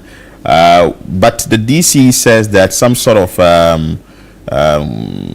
they've moved from that stage to the next stage, which has to do with the asphalting or something. Is that it? Yeah, thank you very much. What the DCE may be saying is that, initially the road was full of potholes and rocks and other things. So what happened is that they now use the grader, or what's the name, to take all those things out and level the ground. And they are now filling in they are now graveling the place. So the DC is talking of party and other things. I will beg that one I did not see. It was just even the graveling. It wasn't complete. Some portion of the road. Myself, when I was going there, to a point I had to stop because the dust was too much, and because my motorbike was that, so the sun was the people who were coming on the road.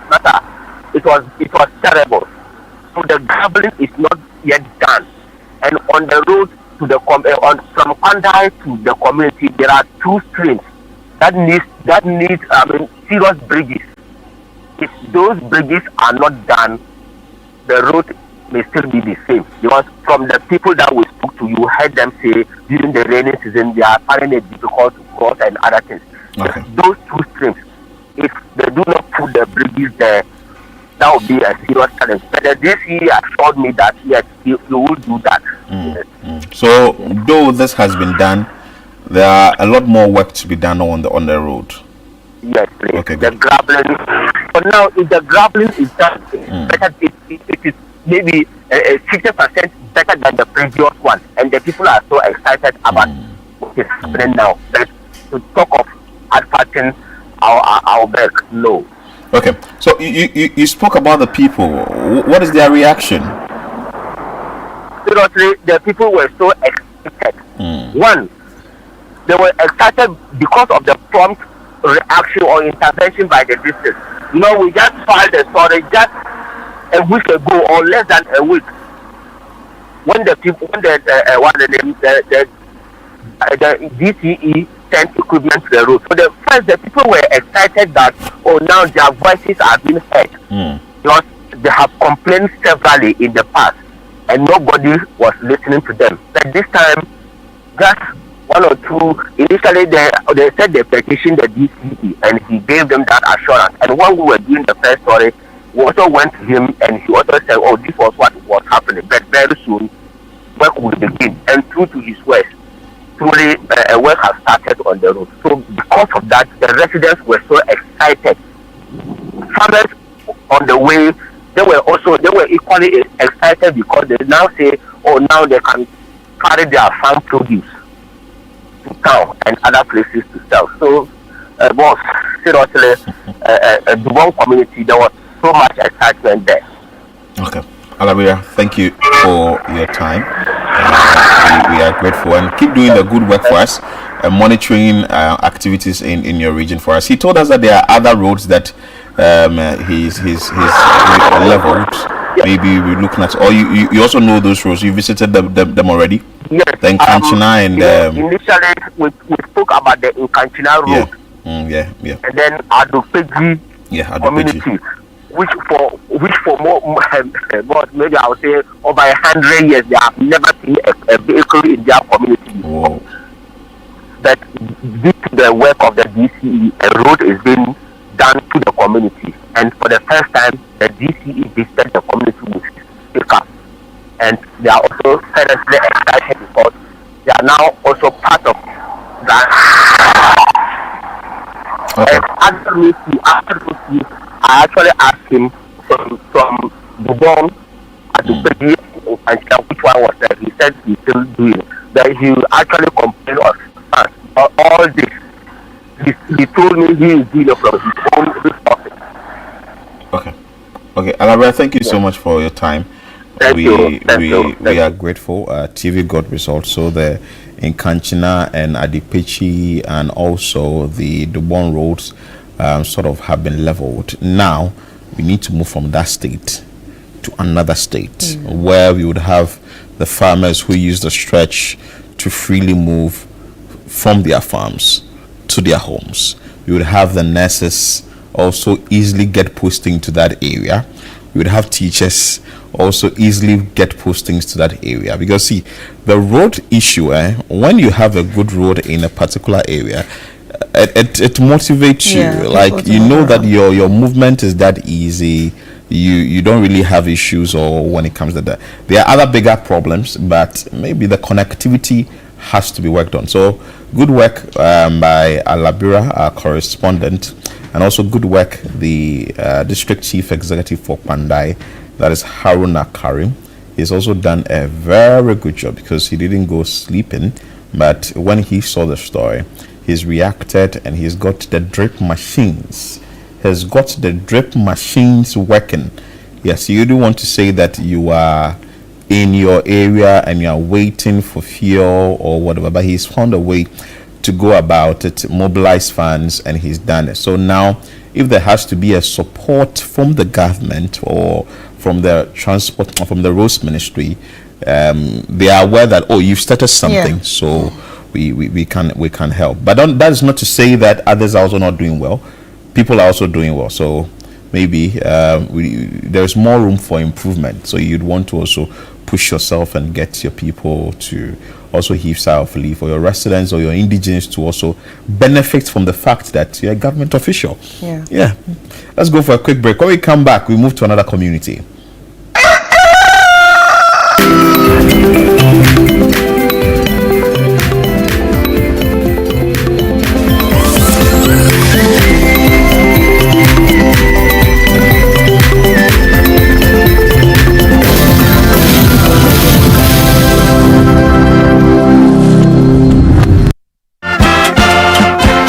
We are gearing up for the trip of a lifetime. Heritage Caravan 2026 from 1st to 8th March 2026, 8 days, 14 regions, 1 legendary caravan. We're touring Ghana in the most spectacular way on the Heritage Caravan, exploring the beauty, history, and stories that make our nation unique. Rolling out from Greater Accra through Eastern and OT, up north to the Northern and Upper East, and all the way to the Western region, hitting iconic destinations across Ghana. The Heritage Caravan 2026 will be fun, educative, refreshing, and most of all, remarkable. Stay connected. Follow Channel 1 TV and 97.3 City FM across all social media platforms for updates and join the conversation using the hashtag Heritage Caravan 2026. The Heritage Caravan 2026 is powered by Channel 1 TV with support from City FM, and it's proudly sponsored by Hollard Insurance, Piva Beverages, Omni Basic Bank, Caveman Watches, Gino, and Didi Shito, and it's supported by Nanes Rice. Heritage Caravan 2026, experience Ghana like never before.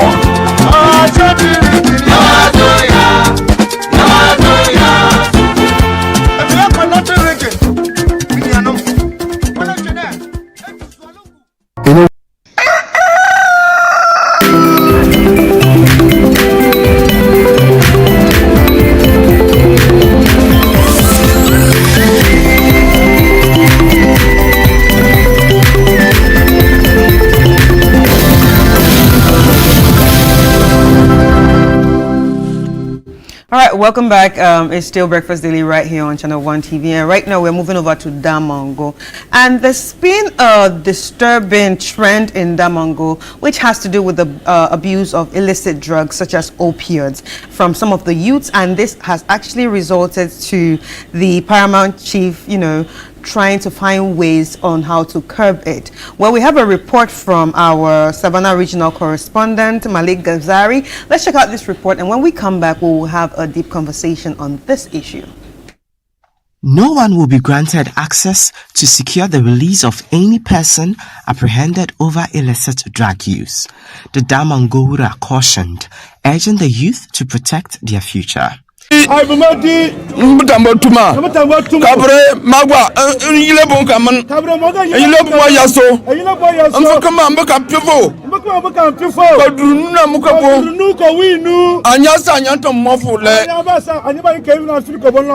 to amuso akama balukufu nukodunu nukawinu na kamasa chamanyito amuso kamkalrana tafe yal songuto tal kanti akike ambayo kabre makal ruwana rarai mukal rumuna rarai alr naso mbranti bia mufti ni mukamne bi arnaso mufti ni mukamne bi abmadi Maftau Habibu of the Dingoro Streets Movement Fest appealed for the establishment of a rehabilitation center to support young people battling drug addiction.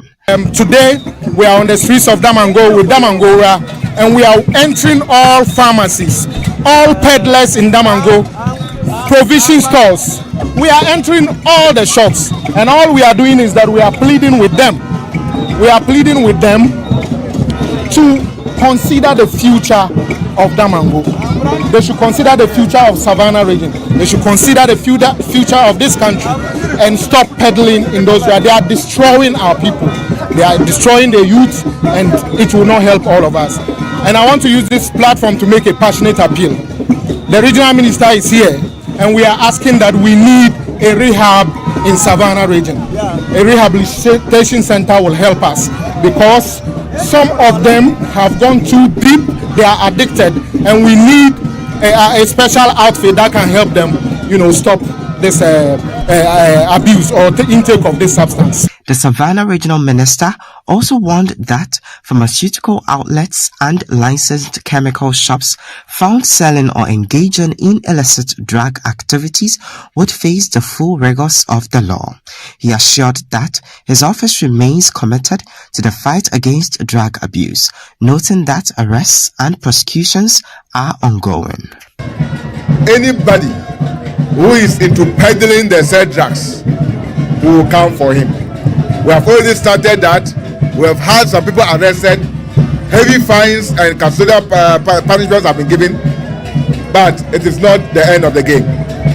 We are looking at the barons themselves, and of course, those consuming too. You are advised to desist from taking them in this environment. We shall not accept that. So I'm happy that the Bunyaland Youth Association, the chiefs, and indeed all the security officers led by the Regional Coordinating Council with the RCC are all hands up against this menace. Not only in Damongo municipality, but the entirety of the Savannah region. And anybody who happens to find himself in this unfortunate situation will definitely be laughing at the wrong side of his mouth. We are giving this education. Of course, we are using carrot and stick. The punishment is also there, and to which indeed the security forces are on the ground and they are arresting people. But we can get best effect if we get that kind of information from the citizenry. All right, and there you have it, a report by Malik Ghazari, our Savannah regional correspondent, and that's quite a sad one coming from Damongo. But we have a lot of questions which we will definitely ask Malik Ghazari, who's on the line. Hi, Malik. Hi, Grace. Hi, how are you? I'm good. All right, I'm fine, thank you. Malik, can you paint a picture of the situation in Damongo? How bad is it? Yes, the opioid has become something of the day in Damongo. Most of the youth in Damongo now engage in this opioid as if it's a medication or something that is being prescribed by the physicians or doctors, which is very bad in the system. Day in, day out, you can see some youth who drive the tricycle, some when driving, some also sleep while driving, some misbehaving, others too engaging in other unacceptable activities or behavior within the society. Right, that would be scary. Sitting on a tricycle and the person is say sleeping or very high as a kite. But then again, I want to know, when we look at the genders, which gender is most affected? The male gender is mostly affected, but looking at the trend now, the female are now gearing into it. Most especially, some mix the shisha and other substance to it while inhaling or pulling it in a form of smoke. So this is what most of the ladies too start with. Right. Wow. Malik, the report you filed, I noticed the convener or the leader together with the Dagbonura and also the regional minister. They said that they were going to inspect shops, and if they find opioids in these shops, the shops will be closed. Is that to say that these opioids are sold not in pharmacies or chemical shops, but rather almost every shop you would find in Damongo? Just want specifics. Yes, the opioid or the drugs that they are saying, well, with the visits to those pharmacies and drug stores and other outlets, they indicated that with the grams that they sell, that they don't sell above the prescribed grams of the physicians and the doctors. That if you come there, that some, because some takes more than the grams that the doctors prescribe, that no, they don't sell them. So the dealers or the consumers find their way of importing them or bringing them to the market or by themselves and selling it. But those that they sell, that they even have a book of prescribed. Okay, Malik, hold on. Let me restructure the question well. Which kind of shops were closed down when the operation was done? No shop was closed down. They only went to give caution to them. Okay, no so shop which of the down. shops were the owners giving caution to? Let me put it this way: was it provision shop? Was it a shop that maybe someone is selling clothes? Is there a shop? Like, tell us about it. Yes, that was the pharmacies, the over-the-counter, and other drugstores that operates within the municipality. Okay, so the specifics is with the pharmacies and the chemical shops. Okay, good. Yes. So now that this exercise has been embarked on, and what has been said, that if they find it in your shop is going to be closed down, was there any task force that was formed to act after? Because you know that maybe it's been said, but right after, maybe there needs to be this kind of surveillance or monitoring. I just want to find out from you, the reporter, before we find out from the other authorities. Yes, with the regional minister being the chairman of the RESEC, he indicated that the authorities will team up with other security agencies, but he didn't reveal those security agencies who also help in monitoring to check who is selling more than the required grams within his or her pharmacy or the medical source of pharmacies in the municipality. They didn't really reveal, so that for others not to come in and bribe and also do other things to curb or to support them or cover them up. He didn't reveal it. He said that there are guys on the grounds who are still doing the monitoring, and when they are being caught, that there are shops or pharmacies will be closed down. Did you speak to some of the youth or some of the people who engage in the opioid usage? If you did, what did they tell you? Yes, we spoke to some off camera, which they really appreciated the convener, because the convener really always has been visiting some of the bases, advising them, giving them food for thought, telling them the need for them to stop. And one of them who spoke to me said he has really stopped taking the opioid, and the convener has promised him of engaging him in TVET work. He asked him to choose whether carpentry, mason, or aluminium work. And he said he wants the aluminium work. So that as at that time that the convener said he will get in touch with one of the masters to enroll him into it. So is that to say that the unemployment rate in Damongo is high? The unemployment rate is also a factor. Okay, but I actually wanted to find out why these young ones are using the drugs. But anyway, that's fine. You speak to some of the authorities and find out from them. Malik Gazari is our Savannah regional correspondent, and he has followed this rather troubling story from Damongo, where the Damangowura has actually indicated that sanctions should be meted out to individuals that are found either abusing or selling these drugs. And like Chris, if traditional authorities take the bull by its horn and wade into conversations like this, it helps. Because I've seen that something recently, we had a story like that coming from, I think, the Ashanti region, where a traditional authority noted that, well, my youth are being destroyed by the usage of opioid, by the usage of illicit drugs, and I would have to speak to it.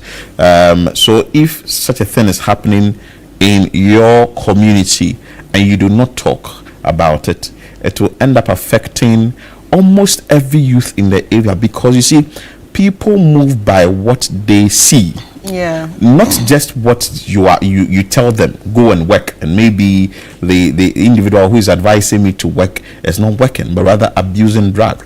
I would end up copying from you rather than learning from you. So it's easier for me to copy than to learn. But the spokesperson for the Damongo Wura, Alhaji Muhammad, is joining us. Let's speak to Alhaji briefly, and let's find out from him what really triggered this decision by the Dagbon Wura to move to various shops, i.e. the chemical shops and the pharmacies, to actually give out this warning and say that we do not want this to go on in our community. Good morning, sir. Good morning, sir. I'm doing good. I'm speaking to Alhaji Muhammad, right? Yes, my name is Alhaji Mahama. Abu Mahama. Yes. Let me understand from you, how serious is the situation, to the extent that the Damongo Wura would have to leave his palace, let me put it that way, and back on an exercise to find a lasting solution to this problem? Thank you very much, my brother. You know, drug menace is something that every well-meaning Ghanaian or individual will want to keep in his or her environment, especially the traditional area of Damongo, and for that matter, Savannah region. It is a great concern for the Yango Wura. And you know, the Yango Wura and the Damongo Wura are all situated in Damongo, the capital of Savannah region. So Yango Wura himself will have liked to move round, but since he has an elder who is the Damongo, the custodian of the Damongo traditional area, he made him to move out to actually show that the drug menace in Damongo, especially in the regional capital here, is so serious that Damongo Wura couldn't sit in his palace and allow us alone to move round. That is the reason why Damongo Wura has to move to the chemical shop, the drug stores, and almost every place that we assume that they might be selling some of those drugs, to actually deal with them, to warn them, to alert them not to continue if they are engaged in that activity. That is the reason why Damongo Wura walked out. You said that places that you assume that these drugs are being sold. So are there other places? I tried asking our correspondent. Are there other places aside the chemical shops and the pharmacies you think these drugs are being sold? Yeah, there are individuals. There are individuals we suspect. Some of them have been caught to deal with them if they are engaged in it. They said they are not engaged. Some of them have been warned, and that if any of them at the end of it all is caught, because some have been caught already, as the regional minister stated, some have been caught. They have been given sentence, or they have visited the court, and the court pronounced, and they paid something out of that and warned them. If they are engaged in that activity and they are caught, nobody will. We are losing you there. If you can station yourself and say so. You said if they are caught, go ahead. Yes, I'm saying that some have been by the security forces, and they have sent them to courts, and they have been discharged, paid some penalties, and they have been discharged on the basis that anytime soon any security swoop is done and they are caught again, if they are part of it, they will be sentenced straightforward. That is why the Damongo Wura led the delegation to the pharmacies and other places, after which other people were called to make sure that those people will assume, or there's the presumption that you are selling it. Even though we cannot get it right from you, we call you, we engage you, we let you know that our eyes are on you people. And for that matter, if you are engaged in that business, illegal business, please stop. When you are caught, you will find yourself to be wanted. That is what is happening. And Damongo is serious. It's serious. So for us, we'll be happy that the IGP team that is even going around is part of Damongo. They should come to Damongo too and find out some of the areas that the youth are seated and they are engaged in some of these illegal activities, this illicit drug taking. It will be the happiest people in Damongo if that is done in Damongo too. All right, so I just want to know, when did all this start and how long has it been going on for? In fact, it has been going, I cannot best tell when it started, but it has been going on for a long time. But this time, you can see it. You can see, look, you will come across a young boy, a young lady, who is sleeping on the road. Wow, sleeping. Seated, sleeping. Look, it happened that there was a young boy, friends of face. Let me put it that way. Had to take a nail, very sharp nail, hit it into the head. The guy was not even. He was not aware that he was nailed. No, come with that again. I am saying that there was a guy in Damongo who is part of this illicit drug taking. And you know they are criminals. Let me put it that way. Some of them are criminals. I'm sure it happened that one of their colleagues used a nail, very heavy one, nail it in the head. They didn't remove it. They nailed it in the head. The guy was not even aware he was carrying the nail along. You can contact anybody. That case was in the police. The guy died with the nail. The guy died with the nail in the head. That is how drug can do to a young boy. So is that to say that he had abused the drug to the extent that he didn't feel there was nail in his head? That is exactly what I'm saying. He didn't feel that there was even pains. And he passed on. Right.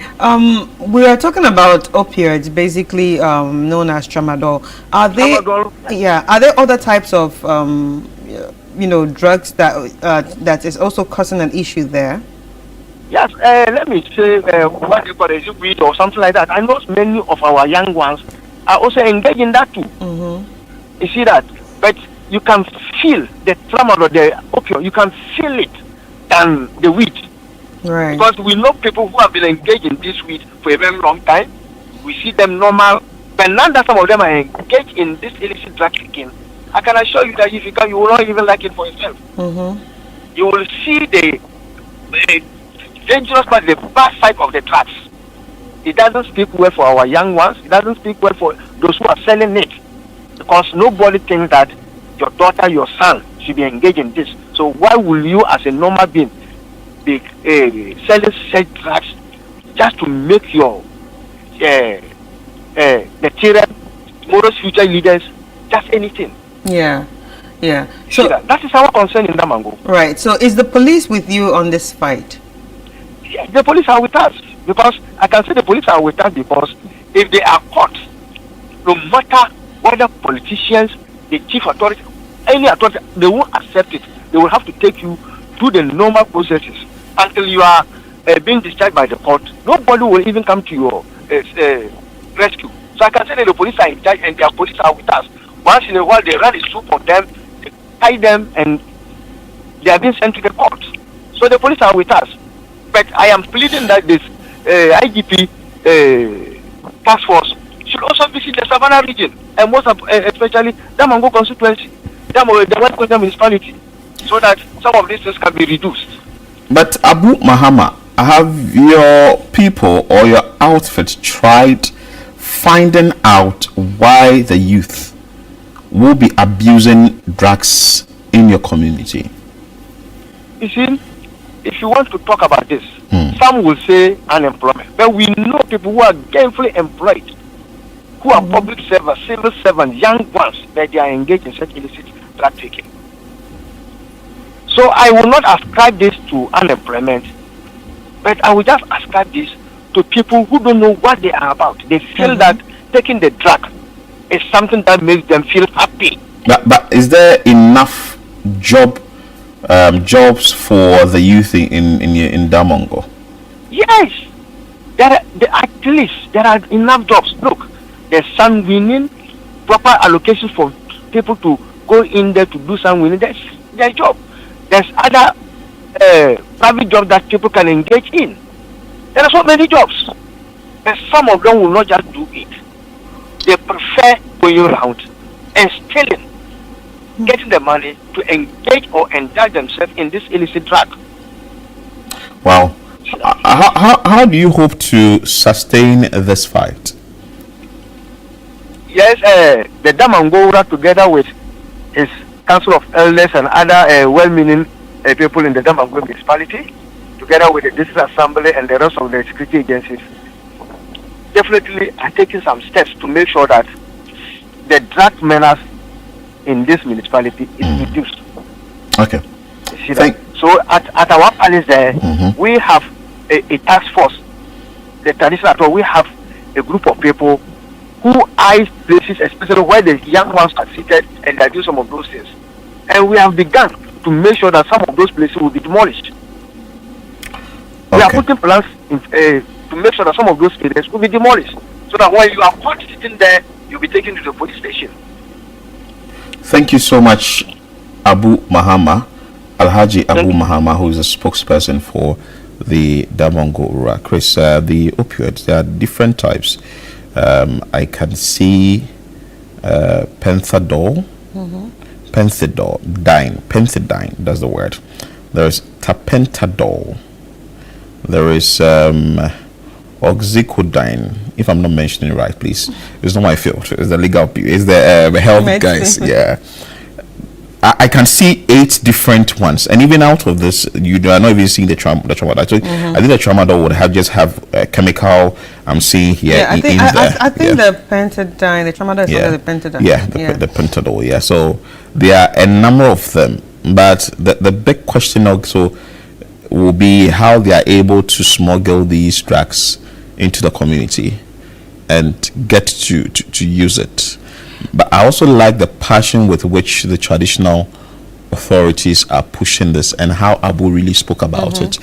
Because what we know is that, and what Ghazari also indicated, as our correspondent said, was unemployment was actually one of the reasons for which people would do this. So there's a cause.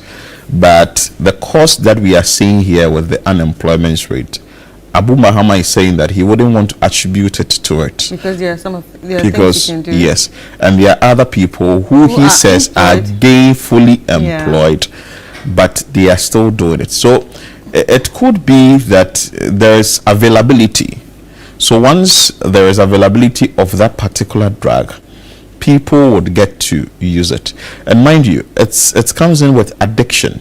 Right. Yeah, it's actually very addictive. Yes, comes in with addiction. So basically, I think, if you can remember, BBC actually did a documentary on it, and how these opioids are sent to particular countries. Nigeria was there, Ghana was there, Cote d'Ivoire was there, and it's just about these things entering the country. There's supposed to be control of how these things enter the country, coming from other countries like India. For once, I thought we've been able to fight this. So if we've been, we've been quiet about it. I think we've been quiet about it, because if we've been able to fight it, this will not be a problem. People are still addicted to opioids, and it's amazing how it's said that they are found in pharmacies and only given to you with prescriptions. Yeah. But if the pharmacies are really adhering to that, then who are the other people that have it? And how are they able to get it? Yes. And who are they selling to? And which places are they really do? Because what Abu Mahama also said was that though they visited the pharmacies and also the chemical shops, they are also aware that other individuals are selling them. And we know the police sometimes embarks on a soup and they will pick up these people. But this comes to the doorsteps of the Narcotic Control Commission, that's NACOC, that they would have to also push and try and get these things done. Yesterday, we had a conversation with Ghazari, and he made mention of the banning of Chichinga. Yes, and all that. So this is also coming in with some sort of social vices. So once you are doing this, there is social vices also that is coming up with it. But anyway, let's speak to the man who really gave his word that they will be monitoring this keenly, and there will be actions that will be meted out to people who will be found either selling or using opioids. And that is the Savannah Regional Minister, Salisu Awuribe, who is joining us live for us to talk about this. Well, good morning. Good morning. How are you? I'm doing good. I understand your youth in Damongo, they are abusing drugs. How did they get to you in the first place? And as the regional minister, what are you doing about it? Yes, upon our assumption of office, we came to a stark reality of many of our youth actually abusing the various opiates. Their modus operandi, and through that we're able to pick them. So that sweeping of their various hideouts, arresting and prosecuting them, has been ongoing for almost a year now upon our assumption of office. And just last week, we had carried out some sweeping of some quarters in various districts across, and currently some of them are currently in police cells, and then they've been sent to court, and prosecution is ongoing alongside. So it is quite terrible and very bad that the future that we are talking about, and that is the youth, are engaged in this type of situation. In fact, it may interest you to note that you will even be going on the road. One of them will even see a goat and be bending down to greet the goat. Wow. At the middle or in the middle of the road, some of them may even be driving this Motor King as operators, only for them to tell you that they've not seen the road again. Meanwhile, they are in the middle of the road. This tells you the level of seriousness of this menace. And our main target are actually the couriers. Those who are really transacting businesses. And the reality from the intel that we are picking is that it may not just be the pharmacy or drugstores. People are on the streets selling banana, but it may presume that they are just banana sellers, or they are just provision stores sellers, but they sell some of these drugs, and they know. Wow. You may even go to a place, some are selling this, will I say, tamarind, or this other drinks, locally manufactured drinks, Sobolo and the rest. And some of them will even lace it with the said drugs. And when their customers come, they know that it is this type of Sobolo that this person wants. And therefore the price of it is even different from the normal Sobolo that they are selling. So, you get somewhere, some people are selling some Adua or Gari and beans, but they have some of the Gari and beans actually laced with some of these drugs. And when their customers or their clientele come, they know what to sell to them and what not to sell to any other person who comes and regulate to them. So these are things that we are actually taking on, and we are actually up on it, and we are tracing them up and dealing with them as such. Okay, Honorable, do you think this is a cartel movement? Do you think there's one kingpin or two kingpins that actually has a whole group running this? In fact, I am tempted to believe that there's a cartel dealing with that, especially most of us who are actually having our borders with neighboring countries. Our region has a border with Burkina Faso, it has a border with Cote d'Ivoire. And sometimes we suspect that they are able to use these illicit routes to come through these areas to the township and then the region of Savannah with these drugs. Right. So do you also think that there's also an issue of a porous border? Because earlier on we were talking about, BBC reporting this as a documentary some months ago, and Ghana, Nigeria, and even Cote d'Ivoire were part of the countries that were found, culpable of this menace. But now, do you think this issue also has to do with the border that is very porous and nobody checks anybody and the people just cross? Obviously so. Our borders are porous, and indeed we only have various security checkpoints at designated border points. But if you go on the ground, there are several routes through which people can actually access the other neighboring countries. And I must say that even me, when I was growing up in my 20s, I crossed even to the other part, without even knowing that I ought to pass through the approved routes. By just taking a motorbike, load it into a canoe, at the river side, you cross to Côte d'Ivoire, and you are good to go. So, and many are still practicing that. But because families are also on either side of the borders, sometimes there is that kind of liberty of movement of people, and that is also one of the challenges that we face. So the best is also to intensify our border security and make sure that even with the unapproved rules, we have men at all areas to ensure that we can get them arrested and actually clean people who are coming in or going out. You made mention of some soups that have been embarked on, and you said it's been done for like a year, and also just last month you also embarked on one.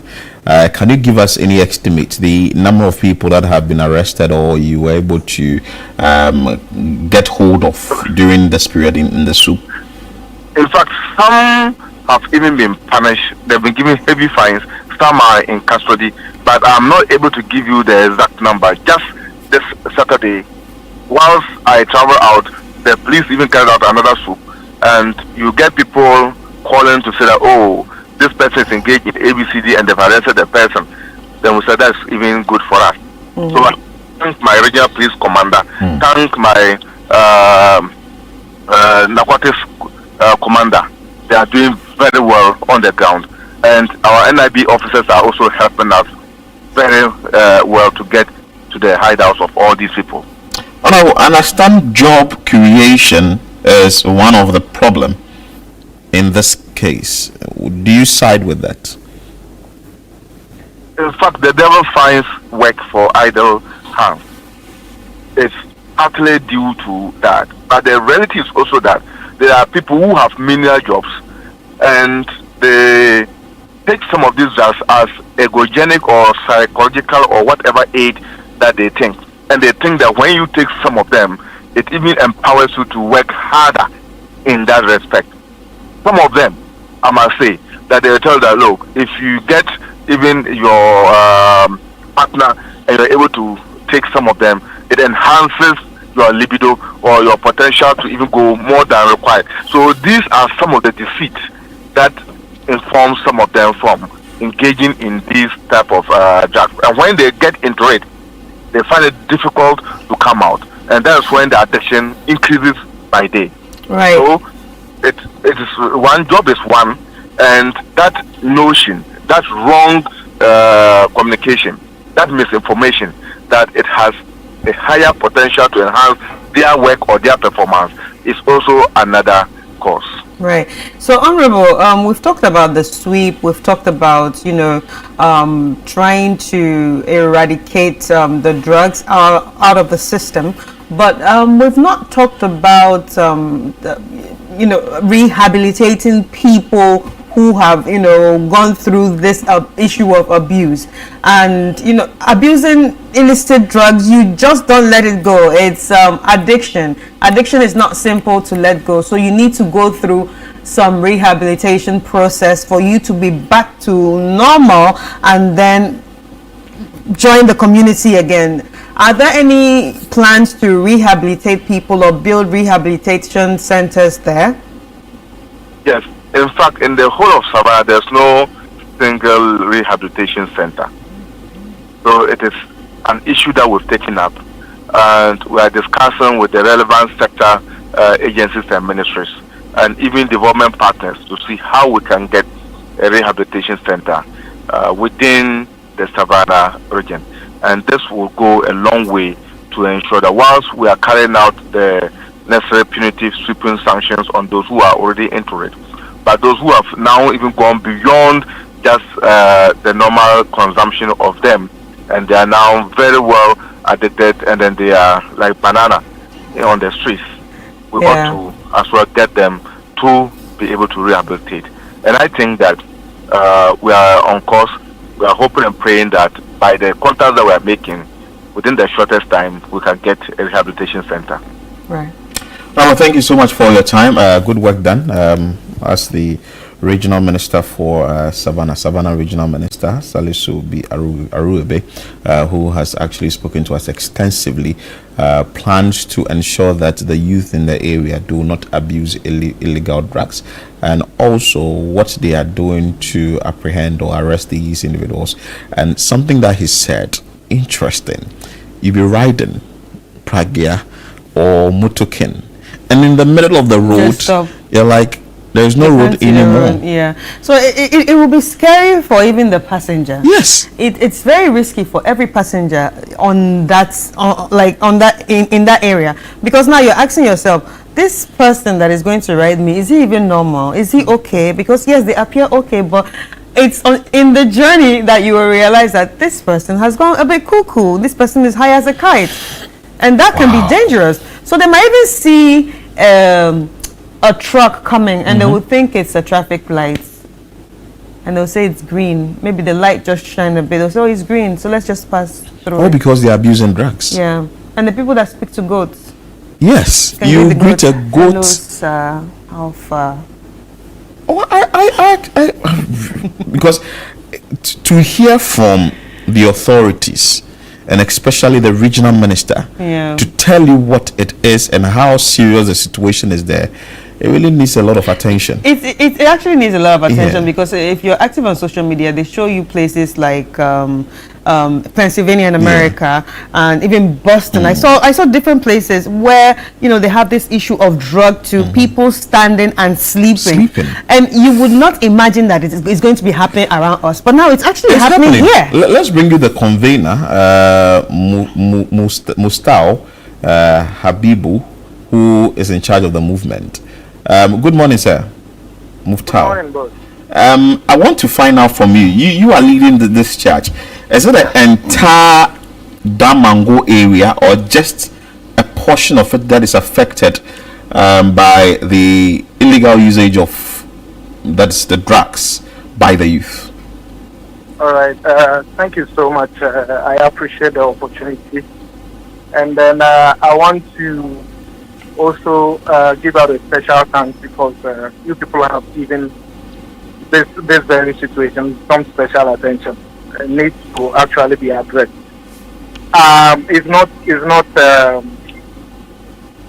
appropriate to say the entire Damongo. However, what I can say is that it has found its way into every community, no matter small. Every community in Savannah region is affected. Oh, so it moves beyond Damongo? No, yeah, obviously, beyond Damongo. Oh. And in every community, young men and women have started using these drugs. And it's something that, I keep saying this, growing up we didn't know this. And growing up, we had some age groups, at least grown-ups, who use these things, and then in the name of being able to work well in the farm and those things. That's what we knew growing up. But it's no longer the case. It is something they do for fun now, something they do just to show who can even take it more than the other, and to show who has explored other new ways of, getting high. They are exploring each day. They have them in different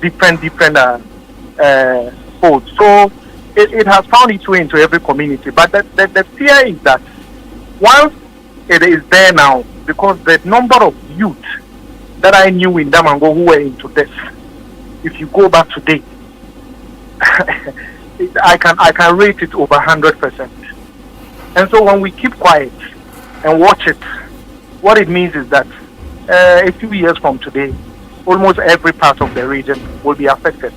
And that is why we are up, 10 toes down, just trying, and then, coordinating and collaborating with all stakeholders to ensure that Right. This never gets its way. Gets a huge numbers involved. All right, Mr. Muftar, please, I want to know what's the age range of the people affected? Well, so this is the saddest thing. The last victim who is so involved is around 12 years. 12? Just 12. Just 12. And the thing is that he follows another person who uses this, we call them Motor King. Yeah. So that's his boss. They go to the farm, they carry goods and all of that. And so when they are coming back, he takes them and then tell him that, you can also take 1 or 2 pills to be strong. And now the boy is so, addicted. He's very addicted. Imagine starting this at age 12. What happened? But as the convener, did you try finding out how they are able to get these things? Because if per the report we saw, you visited the pharmacies and also some chemical shops and other places, and maybe they're also saying that we do not sell them here, and we use the prescription from the doctors to get whatever we are giving out to the general public. How is this drug getting into Damongo Township? Yes, so the thing is that I'm able to at least get my way with some of these things because I'm very close to the streets. You come to Savannah and they call me, some call me the street president and all of that. I roll with them. And so even that idea to visit the pharmacies came from them. And they have committed to even exposing some more, selling points, those dealers. They told me that even those who operate, those who sell drinks are involved. And I'm told that some even prepare those drinks. When you go, that price is different.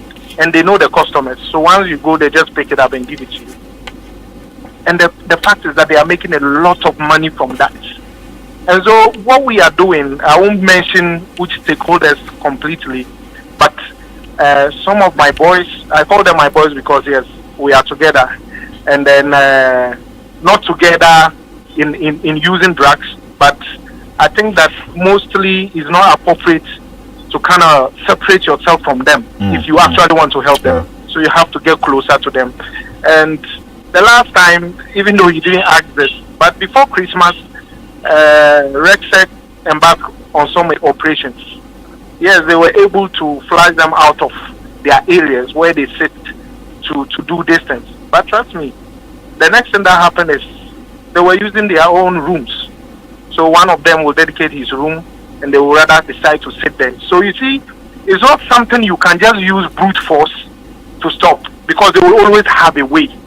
And that was why when we were having, our float, I mentioned that with the level of what I have seen, I think that through Channel One this morning again, I'll mention it. We need a rehab. We need a professional, facility that can help us clean some of these guys up. You understand? So they are currently helping us to get those who are supplying these drugs. I discussed this with the regional minister. He has asked me to, give them the opportunity to give me all the people who get them involved. Because the last time I spoke with them, they told me, boss, well, we want to stop, but also talk to those who make them available to us. Because if the drugs are not there, we won't use. So I told them, okay, you tell me who and who supplies them. So that is where we are now. We are taking data. Right. Very soon, some action will be taken. But you don't know how it gets into the city or the region. Yes, so I think it's stage by stage. When we clamp them down, so if we are able to fight it, I'm sure his outfit wouldn't have to be dealing with so much crime issues in this area. So yes, the regional minister is committed another. The regional minister, every stakeholder in there is trying to get the fight on.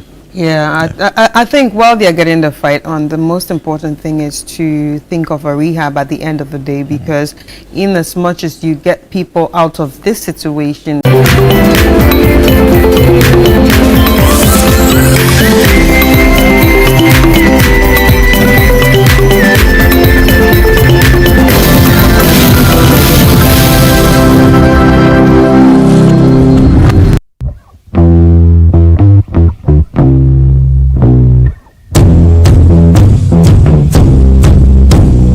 Habibi, my people, welcome to Dubai. My name is Sheikh Alkal bin Maktoum.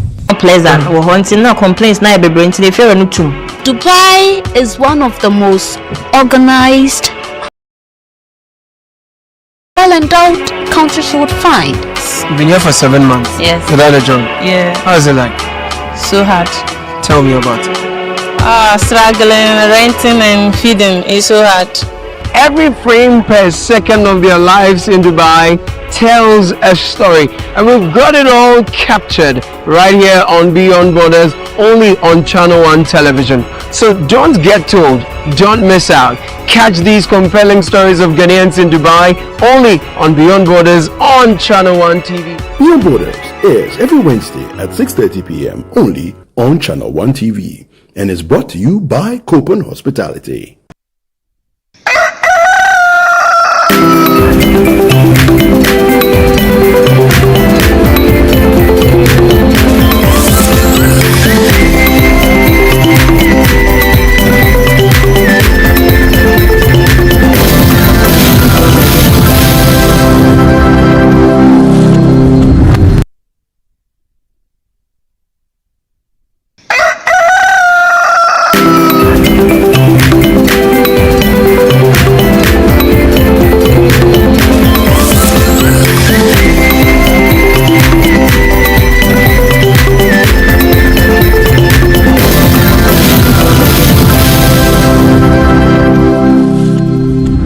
Welcome back. This is Breakfast Daily here on Channel One TV. We have to cross over to Parliament now, where the minority led by its leader Penyok Makin is presenting their state of the Mahama government. Let's cross over now and bring you that feed. One more. Arise, Ghana, you for your country. The nation demands your devotion. Let us all unite to uphold her and make her great and strong. We are all involved. We are all involved. We are all involved in building a mother's land. We are all involved. We are all involved. We are all involved in building a motherland. Thank you very much, and God bless you. This is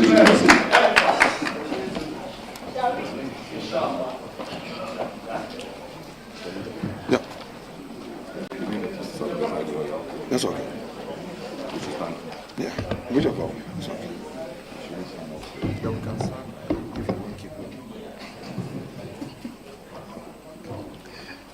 Colleagues in leadership, ranking members of the mighty Minority Caucus, deputy ranking members, colleague members of the mighty Minority of 87. Our friends from the media, good morning to all of you.